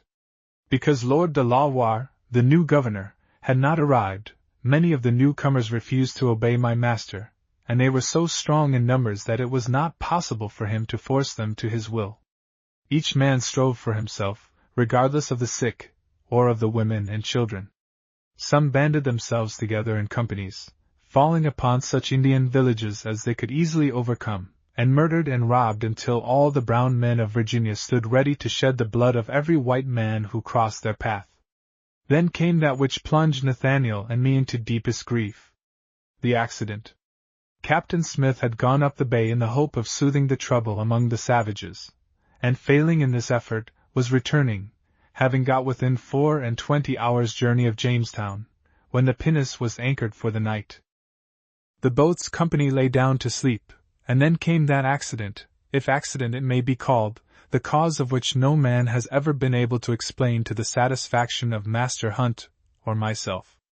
Captain Smith was asleep, with his powder bag by his side, when in some manner it was set on fire, and the powder, exploding, tore the flesh from his body and thighs for the space of 9 or 10 inches square, even down to the bones. In his agony, and being thus horribly aroused from sleep, hardly knowing what he did, he plunged overboard as the quickest way to soothe the pain. There he was like to have drowned but for Samuel White, who came near to losing his own life in saving him. He was brought back to the town on the day before the ships of the fleet, which had brought so many quarrelsome people, were to sail for England. With no surgeon to dress his wounds, what could he do but depart in one of these ships with the poor hope of living in agony until he arrived on the other side of the ocean? Nathaniel and I would have gone with him, willing, because of his friendship for us, to have served him so long as we lived. He refused to listen to our prayers, insisting that we were lads well fitted to live in a new land like Virginia, and that if we would but remain with Master Hunt, working out our time of apprenticeship, which would be but 5 years longer, then might we find ourselves men of importance in the colony. He doubted not, so he said, but that we would continue, after he had gone, as we had while he was with us. What could we lads do other than obey, when his commands were laid upon us, even though our hearts were so sore that it seemed as if it would no longer be possible to live when he had departed? Even amid his suffering, when one might well have believed that he could give no heed to anything save his own plight, he spoke to us of what we should do for the bettering of our own condition. He promised that as soon as he was come to London, and able to walk around, if so be God permitted him to live, he would seek out Nathaniel's parents to tell them that the lad who had run away from his home was rapidly making a man of himself in Virginia, and would one day come back to gladden their hearts. Captain Smith's departure. It is not well for me to dwell upon our parting with the master whom we had served more than 2 years, and who had ever been the most friendly friend and the most manly man one could ask to meet. Our hearts were sore, when, after having done what little we might toward carrying him on board the ship, we came back to his house, which he had said in the presence of witnesses should be ours, and there took up our lives with Master Hunt. But for that good man's prayers, on this first night we would have abandoned ourselves entirely to grief. But he devoted his time to soothing us, showing why we had no right to do other than continue in the course on which we had been started by the man who was gone from us, until it was, to my mind at least, as if I should be doing some grievous wrong to my master, if I failed to carry on the work while he was away. as it would have been done had I known we were to see him again within the week. With Captain Smith gone, perhaps to his death, with half a dozen men who claimed the right to stand at the head of the government until Lord de la Warr should come, and with the savages menacing us on every hand, sore indeed was our plight. With so many in the town, for there were now 490 persons, and while the savages, because of having been so sorely wronged, were in arms against us, it was no longer possible to go abroad for food, and as the winter came on we were put to it even in that land of plenty, for enough to keep ourselves alive. This starving time. We came to know what starvation meant during that winter, and were I to set down here all of the suffering, of the hunger weakness, and of the selfishness we saw during the 6 months after Captain Smith sailed for home, there would not be days enough left in my life to complete the tale. As I look back on it now, it seems more like some wonderful dream than a reality, wherein men strove with women and children for food to keep life in their own worthless bodies. It is enough if I say that of the 490 persons whom Captain Smith left behind him, there were, in the month of May of the year 1610, but 58 left alive. That God should have spared among those, Nathaniel Peacock and myself, is something which passeth understanding, for verily there were scores of better than we whose lives would have advantaged Jamestown more than ours ever can, who died and were buried as best they could be by the few who had sufficient strength remaining to dig the graves. I set it down in all truth that, through God's mercy, our lives were saved by Master Hunt, for he counseled us wisely as to the care we should take of our bodies when our stomachs were crying out for food, and it was he who showed us how we might prepare this herb or the bark from that tree for the sustaining of life, when we had nothing else to put into our mouths. We had forgotten that Lord de la Warr was the new governor. We had heard nothing of the ship in which it was said Sir Thomas Gates and Sir George Somers had sailed. We were come to that pass where we cared neither for governor nor nobleman. We strove only to keep within our bodies the life which had become painful. Then it was, when the few of us who yet lived, feared each moment lest the savages would put an end to us, that we saw sailing up into the bay 2 small ships, and I doubt if there was any among us who did not fall upon his knees and give thanks aloud to God for the help which had come at the very moment when it had seemed that we were past all aid. Our courage gives out. But our time of rejoicing was short. Although these 2 ships were brought by Sir Thomas Gates and Sir George Somers, having in them not less than 150 men, they did not have among them food sufficient to provide for the wants of our company until another harvest should come. The vessel in which these newcomers had sailed was, as I have said, wrecked in a hurricane near the Bermuda Isles, where, after much labor, they had contrived to build these 2 small ships. It needed not that we, who of all our people in Jamestown remained alive, should tell the story of what we had suffered, for that could be read on our faces. Neither was it required that these newcomers should study long in order to decide upon the course to be pursued, for the answer to all their speculations could be found in the empty storehouse, and in the numberless graves twixt there and the river bank. Of provisions, they had so much as might serve for a voyage to England, if peradventure the winds were favorable, and ere the ships had been at anchor 24 hours, it was resolved that we should abandon this town of James, which we had hoped might one day grow into a city fair to look upon.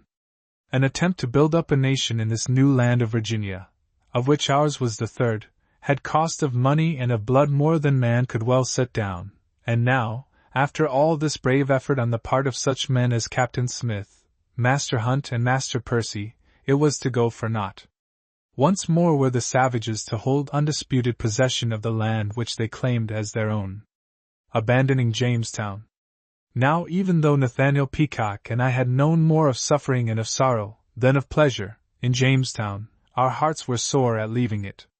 It seemed to me as if we were running contrary to that which my master would have commanded, and there were tears in my eyes, of which I was not ashamed, when Nathaniel and I, hand in hand, followed Master Hunt out of the house we had helped to build. Those who had come from the shipwreck amid the Bermudas were rejoicing because they had failed to arrive in time to share with us the starvation and the sickness. Therefore to them this turning back upon the enterprise was but a piece of good fortune. Yet were they silent and sad, understanding our sorrow. It was the 8th day of June, in the year 1610, when we set sail from Jamestown, believing we were done with the New World forever, and yet within less than 3 hours was all our grief changed to rejoicing, all our sorrow to thankfulness. Lord de la Warre's arrival. At the mouth of the river, sailing toward us bravely as if having come from some glorious victory, were 3 ships laden with men, and, as we afterward came to know, an ample store of provisions. It was Lord de la Warre who had come to take up his governorship, and verily he was arrived in the very point of time, for had he been delayed 24 hours, we would have been on the ocean, where was little likelihood of seeing him. It needs not I should say that our ships were turned back, and before nightfall Master Hunt was sitting in Captain Smith's house, with Nathaniel Peacock and me cooking for him such a dinner as we 3 had not known these 6 months past. I have finished my story of Jamestown, having set myself to tell only of what was done there while we were with Captain John Smith. And it is well I should bring this story to an end here, for if I make any attempt at telling what came to Nathaniel Peacock and myself after that, then am I like to keep on until he who has begun to read will lay down the story because of weariness. For the satisfaction of myself, and the better pleasing of Nathaniel Peacock, however, I will add concerning our 2 selves, that we remained in the land of Virginia until our time of apprenticeship was ended, and then it was that Master Hunt did for us as Captain Smith had promised to do. The young planters. We found ourselves, in the year 1614, the owners of 100 acres of land which Nathaniel and I had chosen some distance back from the river, so that we might stand in no danger of the shaking sickness, and built ourselves a house like unto the one we had helped make for Captain Smith. With the coming of Lord de la Warre all things were changed. The governing of the people was done as my old master, who never saw Virginia again, I grieve to say, would have had it. We became a law-abiding people, save when a few hotheads stirred up trouble and got the worst of it. When Nathaniel Peacock and I settled down as planters on our own account, there were 11 villages in the land of Virginia, and living in them, more than 4,000 men, women, and children. It was no longer a country over which the savages ruled without check, though sad to relate, the brown men of the land shed the blood of white men like water, ere they were driven out from among us.